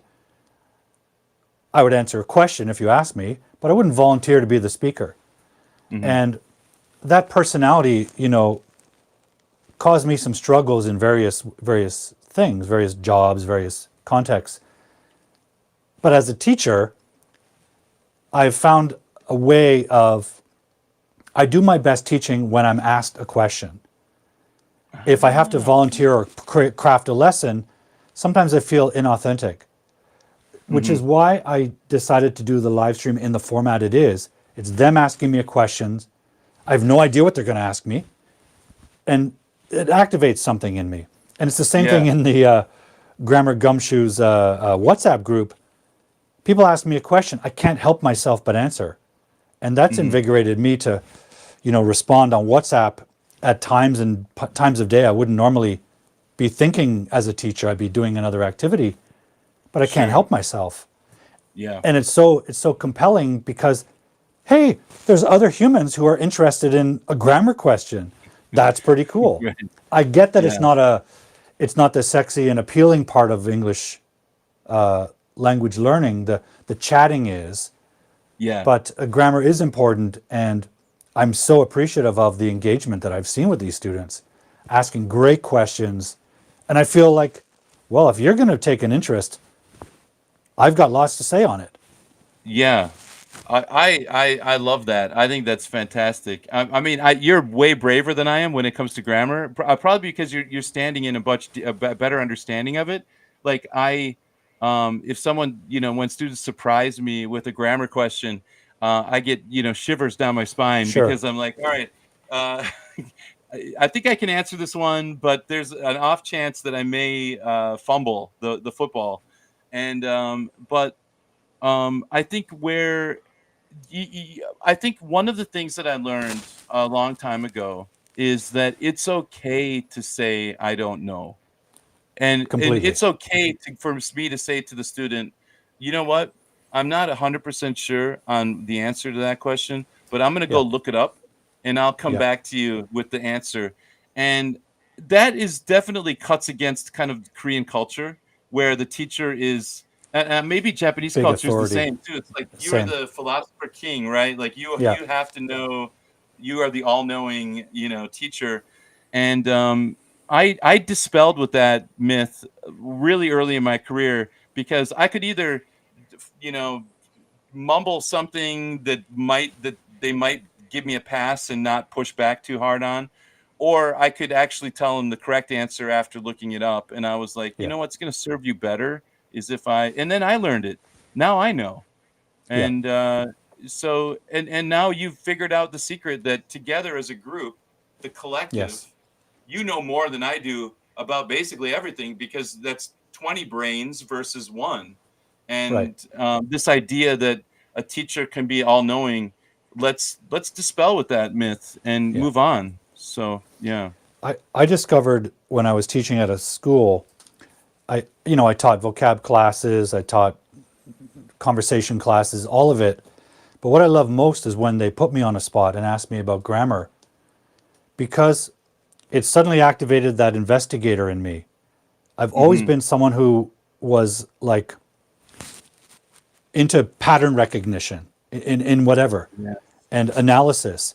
And what I learned was, once I had studied some grammar in university, but in the classroom, I discovered what's known as the inductive approach, starting with an example from the real world and working backwards towards the hidden Yeah. structure and architecture. It's an analytical approach. It's Once I solving a started doing that, crime, essentially. it's exactly what it is. In Yeah. fact, You know, the Sherlock Holmes thing where deduction, Watson, that's actually backwards. The Right. writer of Yeah. Sherlock Holmes stories, Conan Doyle, didn't understand the difference between inductive logic and deductive. Sherlock Yeah. Holmes didn't deduce anything, he induced it. You have a crime scene, that's the real life example, like a sentence, Yeah. and you work backwards to find motive, and the hidden structure of a crime is the culprit. I think Columbo was the opposite, right? He's like, Yeah, I know you did it, and I'm yeah, gonna prove it in the next 45 totally. minutes, something like Yeah. that. But for me, Yeah. when I discovered that approach, it allowed me to interact with the students. And what happened was, Jack, it didn't matter what grammar question they asked me, using that system and using eliciting, asking them questions, allowed us to figure it out together. And Okay. so even if I Yes. didn't know the answer, it gave me the tools to pull out the answer and with the Yeah. students helping. So I could ask them a question like, so what's going on here? What do you see? Right? We have a subject, we have a verb. Is that a noun or is it a... And we could identify the parts and start extracting. And it does two things. One, it gives you time to think about what you know Yeah. and apply to it. And it gets them thinking. And together you start piecing together the evidence, so to speak. Yeah. And my first use of that outside the classroom was with my video series English Weirdness, where we have a little drama of an interaction gone wrong. And then the student comes to me and asks what happened, and we analyze what happened. And that allowed me to sort of hone that system that I now do live. So I felt it was confidence building for me because it didn't matter if I knew the exact answer or not. Hmm. Together we can break it down and find the answer. And Yes. yeah, so I don't portray an authority. I don't consider myself an authority on language. I Hmm. consider myself an investigator of language. Yes. And I've I love that interpretation. It's like they ask you a question, you go, all right, let's go on a journey together. I mean, that's what yes, you're saying. And that's what it instead of is. going, just sit back and be quiet and listen to me lecture for the next half hour about gerunds and, whatever, No, that's boring. yeah, right. No, that's a really interesting, and I think if I, as a young teacher, when I first started teaching at the university, I think I didn't have the confidence to go on that journey, Yeah, and now I'd be much more willing to to do that, and for the most part, I find that the book that I'm teaching and the level of the students that are at my level, the grammar questions never reach a level of right. worry for me. I don't get anxiety. I do remember as when writing course books, I had to go into some deep grammar and I had to kind of get into the internet and study up and figure out like what is the structure of this sentence and be able to explain it in a way that makes sense to the students. I was watching another one of your live streams, and one of the teachers was talking about the past perfect, talking about something that happened in the past that happened before another incident that happened in the past, and then how he's using a timeline on the board. And I was like, that's exactly what I do. I just start Yeah, with a timeline and I'm like, all of this is in the past. It's finished. Okay. All right. yeah, You guys understand that? And trying to give them visuals so that they can start to put these pieces together. yeah. You know. It's language is especially things like verb tense. It's an attempt to articulate reality, but an abstract reality, time, Mm-hmm. right? So we can explain the grammar verbally or even just in a textbook, but they have to grasp the idea that in the example of verb tense, it's an attempt to describe something a part of human reality, but an abstract reality. We think about time. It's not physical object. So how can we Mm-hmm. articulate it visually with timelines? That's incredibly powerful because it gives shape and vision to something that's entirely abstract. And what was I going to mention? Going back to that something you mentioned earlier about the high context language Yeah. in Korea, it's the same in Japan. Those are very refined monocultures, right? Japan is Right. Japan. People that live there and grow up there. I don't want to say that they're all the same. They're not robots. They're individuals, but the culture is monolithic. It's one specific culture. They all learn the same things. Curriculum is national. It's a very Hmm. specific culture. They all grew up in the they all kind of know the same stuff. Japanese culture. So they can get away with a lot less communication because everyone knows what everyone's talking about.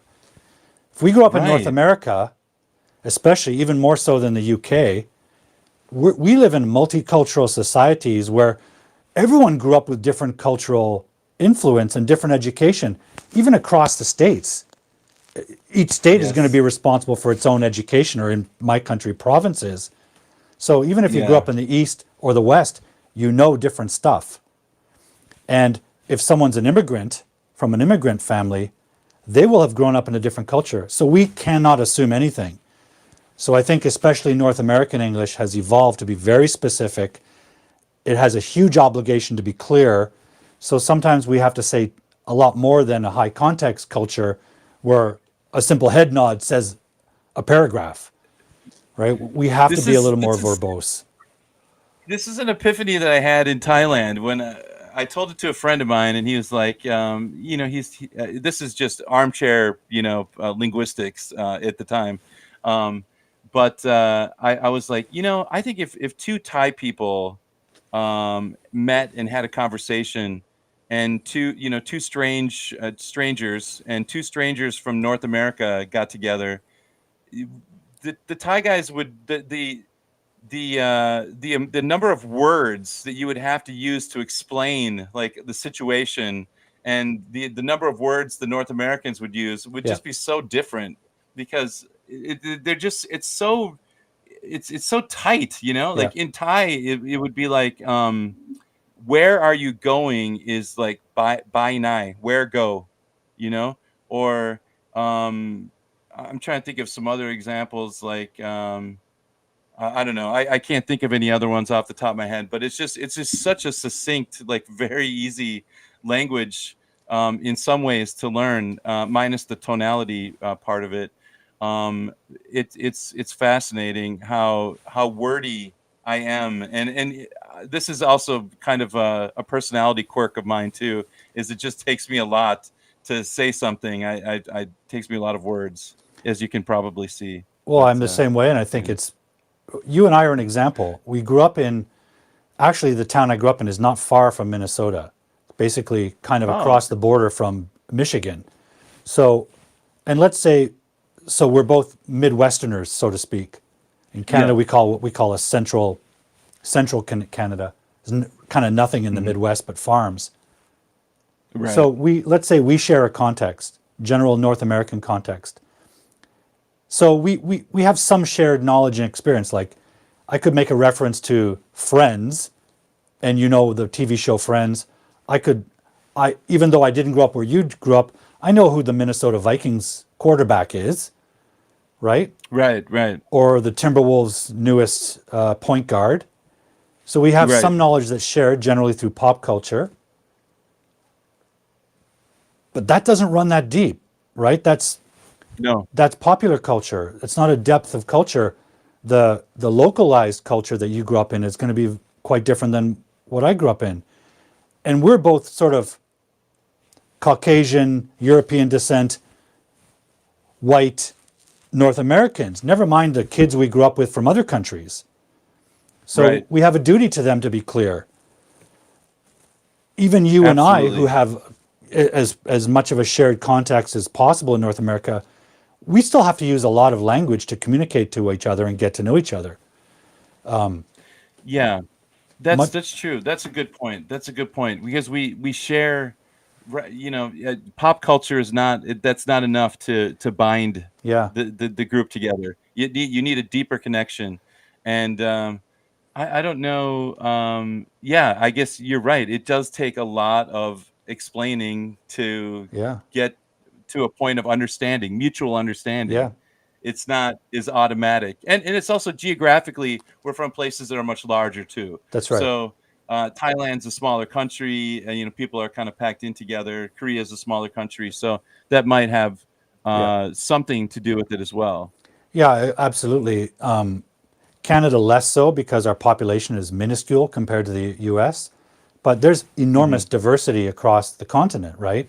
People from the West Coast are quite different in culture and attitude, let's say, than the East Coast. You know, in my country, Toronto versus Vancouver, where I live now. I grew up in Toronto, but moved to Vancouver, so I've been aware of the difference. It's like moving from New York City to LA, and they're very different. culture. Yeah. Very different. Yeah. In fact, Yeah. when I moved here 30 years ago, I thought everyone had a very strange accent because they have this uplift thing where they turn everything into a question, Right. Yeah. right? Upspeak. Yeah. Yeah, they make a statement like, "Oh, the Yeah. bus is coming." And when I got here, I Bus thought, is "Why coming. is everyone so confused? Is it because they're, smoking marijuana too much?" I couldn't get it Maybe. because that upspeak Yeah. thing didn't really happen in the East. So it's very fascinating. Yeah. And I think a lot of our friends and learners from other countries don't understand the diversity of that comes with the size of these countries. Never mind the multicultural dimension. So we Yeah. do need a lot of language to communicate to each other. Yeah, and it's interesting. I just saw a quote from what the guitarist for Oasis, Noel Gallagher, said. The idea that you start the guitar and then you actually learn it, you never learn it. Right. It's a forever process, and language is exactly the same way. Is no matter how long our students. I'm just looking at some of the names of our students over here on the right side of my screen. Um, you'll always find another layer. It's a never ending process. And like you said, even when you get into like really little things, like when people use upspeak in this place, and is this person asking me a question, or is it Yeah. rhetorical? What is, I don't know. And but I love that stuff. Like I Yeah. just really, and I think you do too. I think you really enjoy the details of the language, and kind of like getting into the nitty gritty, and and helping students kind of solve their problems, and overcome their misunderstandings, and every time you do that, it's one little step forward too. Yeah. And that's the way I when I first started teaching, I want to, in this next 3 months, this semester, I'm gonna make you into an English speaker. It's like, no, it doesn't work that way. Little battles are Yeah. big wins Yeah. in language learning. In, Yeah. in my work as the grammar detective, if I can just make grammar a little bit less fearsome to learners, then that's the step that I've helped them get up to, and they can keep learning on their Yes. own in different ways, even just through using it, hopefully giving them some tools to sort of analyze what they're experiencing when they read or listen to English. I just want to make it less mysterious, less scary, and less to be avoided, because it is an ongoing process to develop language skills, and you need to practice speaking, you need to read, you need to listen, you need to do. People ask me specific things like, should I listen to music? Yeah. How about TV shows? Yeah, do all of it. When you buy a product, Yeah. read the label, right? Yes. Read everything. Just get as much absorption and exposure as you can manage, which is a challenge if you're in a non-English country. I grew up as a kid, I'd sit at the table and read the cereal box. Yeah. Yes. Yes. Me too. There's something to be learned from that, Yeah. you know? Yeah. Yeah. Yeah. On Yeah. the other hand, for example, that's not necessarily natural. My brother would eat cereal and carry on a conversation and ignore the box. Right. We're different, but for me, it was an opportunity to see some language in use. That can be educational. Yeah. Yeah. Because you were just so hungry for it. I think it's awesome that you've chosen a lane that maybe not a lot of teachers want to Yeah, pursue. I mean, I'll tell you, like when I first started teaching university, the thing that kept me up at night was not chupacabra, or the Sasquatch. It was grammar. Like, that's the monster. yeah, Someone's gonna imposter syndrome. Someone's gonna discover I'm a fraud. And I don't think I needed to be scared of it. I think Right. what I needed was like a little more exploration, a little more, do some homework, like get into it a little bit and figure out some stuff. And it does make sense. Yeah. There is a method to the madness, as we say. There's a logic behind it. It Yeah. is pattern recognition. There are exceptions, and you'll experience those, and you'll memorize those exceptions, and you'll be able to explain those to the students. Yeah. And I feel much more confident now. Obviously, 18 years later, teaching, and also confident enough to, like I said before, to say I don't know. Yeah. I'm sorry. I don't have the answer to that right now off the top of my head, Yeah. but I am happy to look it up for you Yeah. and tell you next time. So, Jack, I want to be yeah, mindful of your humility. time. Yeah, humility. It's essential for a teacher, but it's also essential for a student, especially, Hmm. let's say, an advanced student who can use a language fluently. It doesn't mean you're done learning, right? Like you said, you and I, we continue to learn all the time. Absolutely. Tell me about the podcast. What are you doing with the podcasts now, lately? I noticed you have a co-host.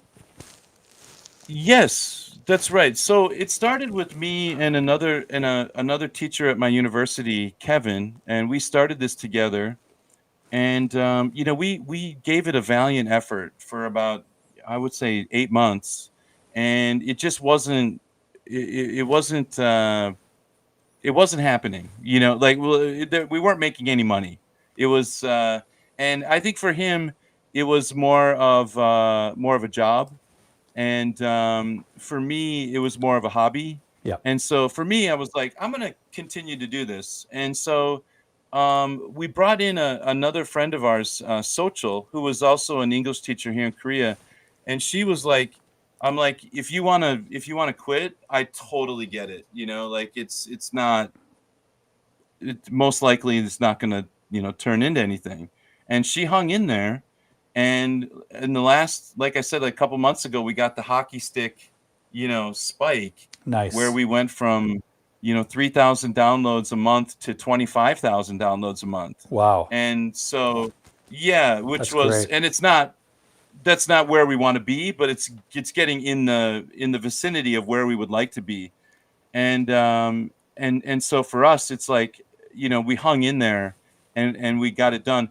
What our podcast is like, I would call it the redheaded stepchild of English language podcasts, to be honest, I love it. because it breaks all the rules of like what you're supposed to do with an English language podcast.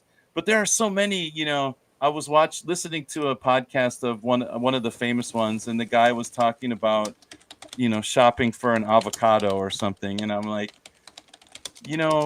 we can do something a little bit more dangerous, a little bit more out there, just experiment. And so we do episodes where we do would you rather questions. And so we ask the students a kind of second conditional question, or we'll do an am I the jerk? I'll read a I love situation, and that. students, and we, Social and I, and we bring students into the podcast. So students from your Zoom here, Salime has been on the podcast as a guest, like a guest host. And so students will come on, which is, kind of breaks the rules of like, you're supposed to have only native speakers. And I'm like, well, why is that? Yeah, Because a person in China might want to talk to somebody in Japan, but neither of them lived in America or Canada or UK. So what's wrong with listening to English and other accents? So we're kind of breaking all of the rules. love it. And but I think that's kind of our niche, is to be, we're a little bit weird in that space. Love it. But it seems to be working, so we're just going to keep doing it. Yeah, Yeah, and people are getting value out of it, right? They're learning. I They're think so. getting inspiration. 25,000 Yeah, people is a yeah, lot of people. yeah. That's a lot of downloads. And we recently were I noticed that a lot of downloads were in China. And so, yeah, we've kind of broken into the Chinese market. I would love to get into the European market. That would be something that would be just fantastic for us. But it takes time, Yeah, and we're not we're a special flavor of ESL podcast, and we're not for everybody. Right. And I get that. But hopefully we're for enough people that we can make this a viable career in the future. I would really love to do this full time. Yeah. This is what I want to do. Yeah. Yeah. I'm of the same mind. My live stream is a hobby. It's not my job. It's not my work. I don't even really work with grammar as a profession.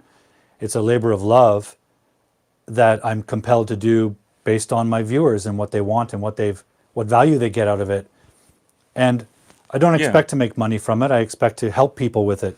And it sounds like you guys approached your podcast with the same spirit, and it comes through, right? And if we do make money in the future, if that becomes a viable possibility, I'm happy to make this a full-time job. That's like right. I would, because I enjoy it so much. I mean, I'm sure you'd live stream every day For sure. if it were your career, because I can tell you just, you're happy when you're doing it. Yeah. And it's a tough business out there. Like, there's a lot of people doing it, and who knows why this guy makes it and this channel doesn't. And I can't figure out the algorithm to save my life. Like, I don't know what they're looking for. All I can do is kind of be authentic to myself, and I'm not going to try to be somebody else that I'm not. That's right. Hopefully enough people enjoy it and like it so that I can be successful in this with my partner. So that's great. Yeah. I've just got a little ticker here asking the audience if anyone has questions for Jack.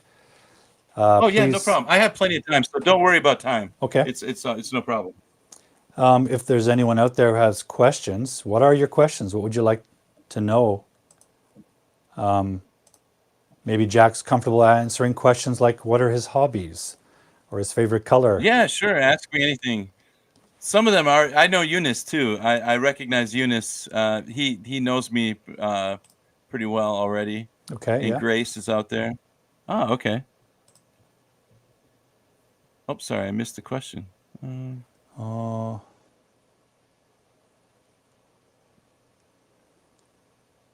Just came in. Hey, Salime. Good morning. Hey, Ann. Hey, Sukina.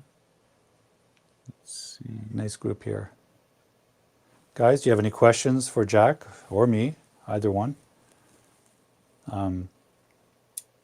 Direct your grammar questions to Paul, please. This is a good question. Which one would you rather? YouTuber or podcaster? That's a really good question, actually, because I don't really consider myself a YouTuber. I consider myself a podcaster first. But what I've noticed, and Robin kind of read me the riot act the other day, is like, look, podcasters are YouTubers. I mean, that's the reality of it now. Yeah. Is if you're going to do a podcast, you need to do a sit down, because a lot of people like to. And I don't know if you think it's I think there's something about a podcast on YouTube where it's like the fourth wall is the listener. Yeah. And it's like there's an empty chair there, and you're sitting in that chair and you're with your friends, and it's such a personalized medium where I've listened to podcasts and YouTube channels where the host has died, and it hurt me like a family member or a friend died, It's like I knew that person so well, but they didn't know me. That's right. But it just feels that way. It's such a personal kind of experience. And so, and the threshold, I think, to, the access, if somebody wants to talk to you, Paul, they can get a hold of you, they can go into the world chat and talk to you. And if they want to talk to me, they have my email. So there's it's the Andy Warhol in the future. Everybody will be famous for 15 minutes kind of thing. We're here. Where, we all have our platforms now. Yeah. And so, I would consider myself a podcaster first, Salime, but I think in the future I'm going to have to be both if I want to be successful in either. That's a good way of looking at it. I think YouTube has now introduced a podcast function of some kind. And the beautiful thing about YouTube, of course, is YouTube is also a search engine. So if people are searching for language or English teachers, they can find you and your podcast. That is a really right? They good can stumble question. across it. Yeah, yeah. We also have a question from Guy. Do you have the guitar near you? So you play guitar, hence the Noel Gallagher reference. we uh, we have we have a one of the groups in the World English group is called the Singing Group, Ah, and you can record a song and then upload it in there. We put the lyrics in there, and sometimes we'll help each other with the meaning of the lyrics and things like that. And so, yeah, the singing group is it's actually been quite popular. I thought it would fail within 2 days, but no, we've got regulars that love to sing. that's great. So I play the guitar and I sing in there. I'm a novice. I'm not a by no means a good guitarist or good singer, but I enjoy it. It's a hobby. You mentioned Noel Gallagher earlier and seeing him on YouTube discussion or something and that fourth wall thing. My Mhm. wife started learning guitar a few years ago. I dabbled in music when I was a kid, but I love music. Learned I have no musical ability, but I love learning about music. I love learning about production. Mhm. And I watch a lot of YouTube videos and podcasts by guitarists and interviews with people like Noel Yeah. Gallagher and Johnny Marr. And I have a big screen, like a projection screen in my living room. And when I'm making food Oh, or okay. something, I'll just play the podcast on my screen and feel like I'm in the room Yeah. with those guys talking Yeah. about good because they're in their studio, they're trying their different guitars. And I also do that with I sports podcasts, and I love that visual Yes. aspect of a podcast. I do too. I love watching the interview. I don't know if you know Rick Beato. Beato, Rick yeah, Beato has a fantastic. huge music. His channel is amazing. Um, And he's so friendly, you yeah, feel like you're in the room with him. he's like a friend. He's Yeah, like a guy. This guy I know. Sometimes I catch myself. I'm like, I know this yeah, guy. yeah. I'm like, no, I know of this That's right. guy. Yeah, Like he doesn't know me. it's so amazing. Yeah, yeah. And so, yeah, that visual element, I think, is it's another layer of connection with your audience. It's I just, I I agree. I think people prefer it, and I yeah, think Joe Rogan kind of perfected it yeah, in a way. It became the kind of gold standard. Is you that's can right. do the podcast, but you need to film it at the same time and release it on YouTube. So I put my podcast on YouTube with no video, but in the future, our next step is to get my partner set up with like proper equipment so that she can, both of us are kind of working with similar level. We're still kind of a lo-fi podcast. Um, Yep. yeah, it's not quite there yet. So Jonas is thanking you. Very nice. Oh yeah, good to see you, Eunice. Yeah, I haven't talked to him for a while. It's been a couple months. We also have Guy. For Paul, I heard you say "so to speak." So that's a Oh, little idiom you might this is say. Giselle Ann from Costa Rica. Yeah. Oh, I see. I've been calling him Guy from Costa Rica or Argentina for the last few months. I'm sorry, Yeah, I no, didn't no, realize. this is Anne from Costa Rica. Yeah. I made the Okay, same mistake before, so she corrected me. got it. Wow, that's great to know. So to speak just means it's something you put on the end of something you've said, but you're pointing the attention back to what you've said and saying that it doesn't exactly mean what you've said. It's just a way of putting it that may not be literal, may not be accurate according to a dictionary, but it's a way of sort of adding a disclaimer. I don't really mean exactly what I said. It's just the only words we have to describe that. Sometimes we do that to cover up something that might be a little more delicate that we can't talk about or wouldn't talk about live on the air. We might say, or maybe to avoid saying something negative. We might, I don't know. But so to speak sort of just says, in a way of speaking, that's how I would say it. Okay, here we go. The She big question of she's the a day, little I think. difficult, so to speak. She's a Yeah, difficult person, so to speak. so to Something speak. like that. Yeah. Yeah. it means you don't really feel that she's a difficult person, but you're describing it in words in a way, right? Right. Would you sing on YouTube or Zoom class? Uh, I'll probably for more viewers and more downloads, probably. Yeah, I would. If you really pressured me, I would need. I think I would need like some kind of I need like 30,000 downloads next month, and I'll sing on the something like that. If I can reach some sort of marker, then yes, I'll do it. I'll do it. You got me now. So Grace is asking me whether I would consider podcasts for my lesson other than YouTube.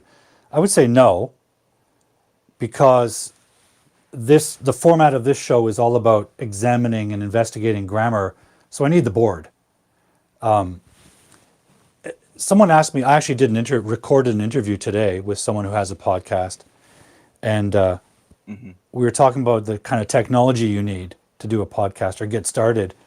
And I was mentioning that someone had pointed out that my production looked pretty good. And I thought, well, you don't have to have that, but I felt the need for it. For example, I have a 4K camera because I want the detail Yeah. on the board. I also have studio lighting in my room here, surrounding me, Yeah. Lighting is so because I can't have shadows on the board, right? So Right. it's not about that you need this to start a live stream or a podcast. You certainly don't. For what I wanted to do, I needed something that would focus on this depth of field. So that's in focus, I'm in focus, nothing else is. I needed lighting to eliminate shadows on the board. And never mind the sort of theatrical costume stuff, that's just for fun. But you don't need any I of that. love it. I love the theme. I love the theme. I'm so I made I went into ChatGPT and made a grammar detective story. I love that. And put it on my YouTube channel because I thought it's such a good, clever idea. It's so cool. Like a detective that solves grammar problems. I love it. It's so funny, Jack, because when I was starting my YouTube channel, I sought some advice from a YouTube brand expert, and my original sort of presentation of myself was pretty just the way I did in a classroom. But as he interviewed me basically and got a little insight into my background. Before I became an English teacher, I worked as a private investigator, and he said, "Well, I don't see that anywhere." I said, "Why would you? I'm an English teacher now, and I'm not ashamed of my past, but the door is closed." He said, "No, man, that's what differentiates you from a million other English teachers. Bring that into your branding." Right. And the more I thought about it, the more I realized how insightful that is, because the way I teach is kind of an investigation. Why not just play it up and bring in, lean into it. Yeah, lean into it. Get the costume going. That would appeal to younger viewers, hopefully children. My content is child friendly. It also gave me a sort of theme around which to build everything else, like font choice. So I used the fonts that you would see in the old film noir movies. I used all the color schemes. And film noir. Yeah. All of that creates a cohesive brand. So I appreciate that you get a kick out of it, because it's... No, I get a kick out of it. And your operation, it's so professional. It's so tight, and it just looks fantastic. So, it's a challenge, when I first started live streaming, my wife would volunteer to help me. She would race home from work, jump in, and she would control the streaming platform, bringing things on and off screen. But it became too taxing for her, so I had to figure out a way to do everything myself, so as to not inconvenience her. It's challenging to keep it tight. Yeah, it's funny how I when I went to a film program, I studied film in Los Angeles for a semester. And I'm just thinking about how just crummy the equipment was compared to like what we have now in our phones. I mean, it's just crazy. Yeah, like they're really, the barrier to entry is so low now. If you want to do this sort of thing, you want to be a YouTuber, it really is available to everybody. It's incredible. Now here we have a question here is how about an English APP? I'm not sure what that means. Do you know, Jack? I think she means app, like application, Right. like an app. That's an interesting suggestion. Um, I don't know how to do that. Nor I. Maybe that's a future Yeah. project for the World English. Put it all in one app, Yeah. I mean, we should have an app, I right? think. That would be Mr. Robbins' domain. Yeah. He would have to find At Robin. the person. He's the connector. Yeah. He's Yeah. amazing. Okay, so we have, you can both duet and do it. Wait a minute. Forget it. Nobody wants to hear me sing. I'm a music fan. I have zero musical talent. I'm tone deaf. I have a ridiculous voice. Karaoke, yes. So if we After a do few. Islands in the Stream, who's Kenny Rogers and Oh, who's Dolly Parton? That's the question. never Right? going to happen. Thank you, Jonas. I appreciate that. That's right. Thank you. Any other questions for Jack, guys, while we have him with us? What are your hobbies, These guys, Jack? they see me too often. One more time. What I'm are sorry. what are your hobbies?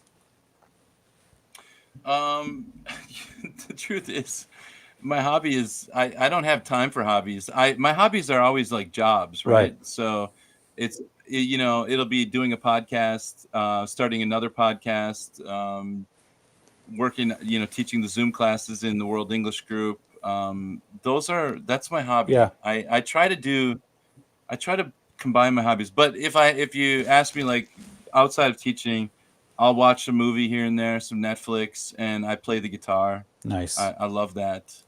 Yeah. Well, guys, come on, let's have some questions. Okay, I appreciate that. Still scary, yes. Just kidding. Don't worry, we'll make it less scary for you. The trick is to make it accessible, then it gets less scary. Tell me about while being in South Korea, what's your favorite Korean food that you like, Jack? Oh yeah, for me the best is bibimbap. It's it's kind of a simple dish. It's just some rice and vegetables with a fried egg on top, and then some chili pepper paste, and you kind of mix it all in, Nice. and it's absolutely it's kind of considered a peasant's dish in the past, right? It was just like a very simple dish, but it's beautiful. I love it. I In America it costs like $15 to Yeah, buy one. at a Here fancy it's like place. $4 or yeah, $5 or something. Yeah. Yeah, a lot of times I speak with language learners who really eager to come to Canada or the US and study. And I'm like, okay, but be prepared for that cost difference. It's very expensive here. Oh my God. Yeah. Oh, Not just the cost of a it's school or a homestay, but all that food, beer, whatever you want to indulge in here, it's if expensive. you need to change your your palate. You need to be flexible. Yeah. Eat what the locals eat. I try to do that whenever I travel. I'm all about like what do people eat here regularly, and that'll save you a lot of money. So Jonas is asking us a question about the term functional English. What do you think of that? Have you heard that term before? What it made me think of is like functional strength. Where Yeah, like bodybuilders make their muscles big and everything, but if they work on a construction site, they're useless right. because they just don't have the muscles to carry the bricks and the blocks and everything.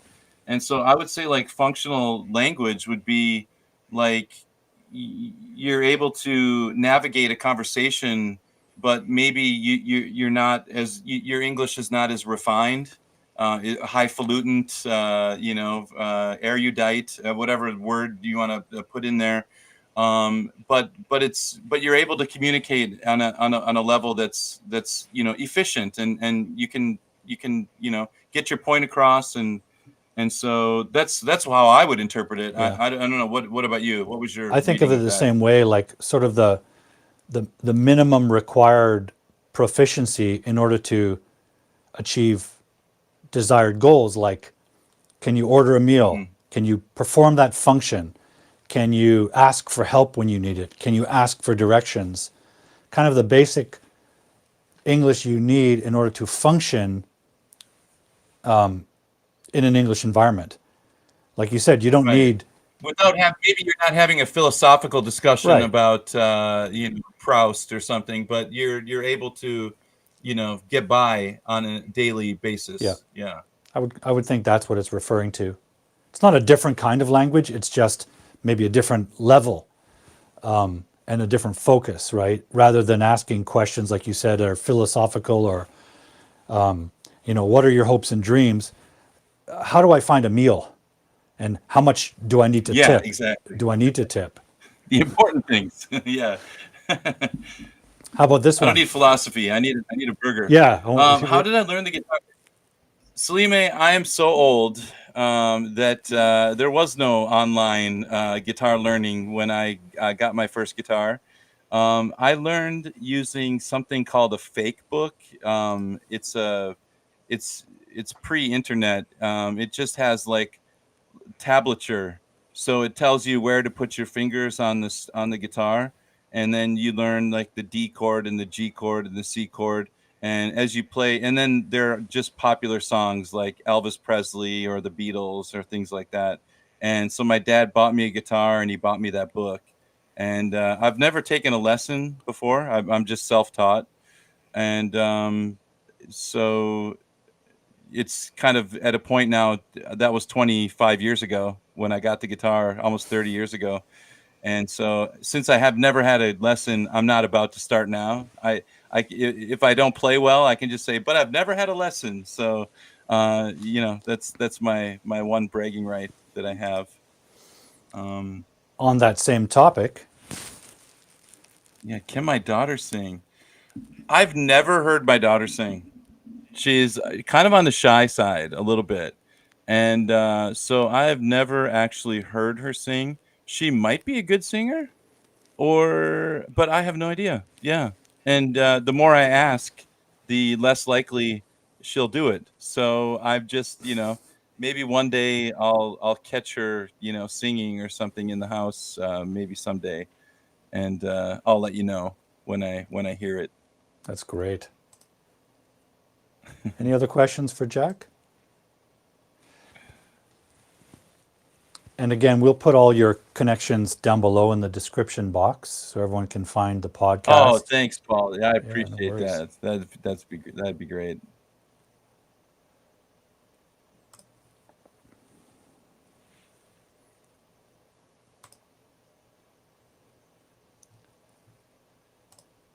Yep. Well, maybe this is a good There we time to go. wrap things up, Jack. Yeah, I think so. There's definitely a point where my camera will start to melt. It gets hot in that studio. It does, especially in the summer. Yeah. It Well, got Paul. so hot in here that I had to shut down for the summer because I have west-facing Yeah. windows here and got the sun blazing in here all day. Presents Yeah, different that's challenges. that's rough. Yeah. I just wanted to say thanks for inviting me onto your show. I My really pleasure. appreciate it, and yeah, it was a lot of fun to chat. Um, we could probably keep going for hours and hours if we don't stop ourselves now. Yeah, which tells me that we can do this again sometime in the future. I'd love to Oh have you yeah, back. absolutely. Anytime. Cool. Yeah, sure, sure. Well, I want to thank you, Jack, for joining me on this show. It's always a pleasure and an honor to have fellow educators, also learners, sometimes join the show, but just have anyone participate in this project. And thank you also for connecting online, making the grammar detective story that you made. I felt, Oh no, it's fun. wow, like that expression, flattery is imitation is the highest form of flattery. I felt really Wow, I felt Right. acknowledged. I felt like, wow, It was all. I've made the big I time. love the theme. It was all flattery. Yeah, It definitely, was great. definitely. Yeah. So I really appreciate it, you being here. I hope everyone enjoyed having you among us and My with us pleasure. today. Again, all your links will be below. We're both available in the World English community. Yep. So Yeah. you're welcome, Salime. Thank you. Thank you for Oh, you're joining. welcome. Thanks, Slime. I know Slime stayed up late to watch this one. So, Yeah, and Grace got up early. that's Thanks, again, guys. that's a demonstration of their engagement. The fact that they're watching these things and listening or being on WhatsApp at 3 in the morning or 2 in the morning, it's Yeah, incredible. It's so humbling. they're awesome. Yeah. Thank you. Well, okay, Jack, I'll say good night, and thank you to everyone for Yeah. joining us. Hopefully, we see you soon. All right. Jack will catch up soon. Thank you again, Okay. and Thanks, Paul. you're welcome. Okay. Bye, everyone. Okay. Thank you to Jack for joining the show. Thank you guys for joining me tonight. I really appreciate it. Until next Friday, I want to say stay healthy, keep learning English, don't be afraid of grammar, and until the next time I see you again, stay cool.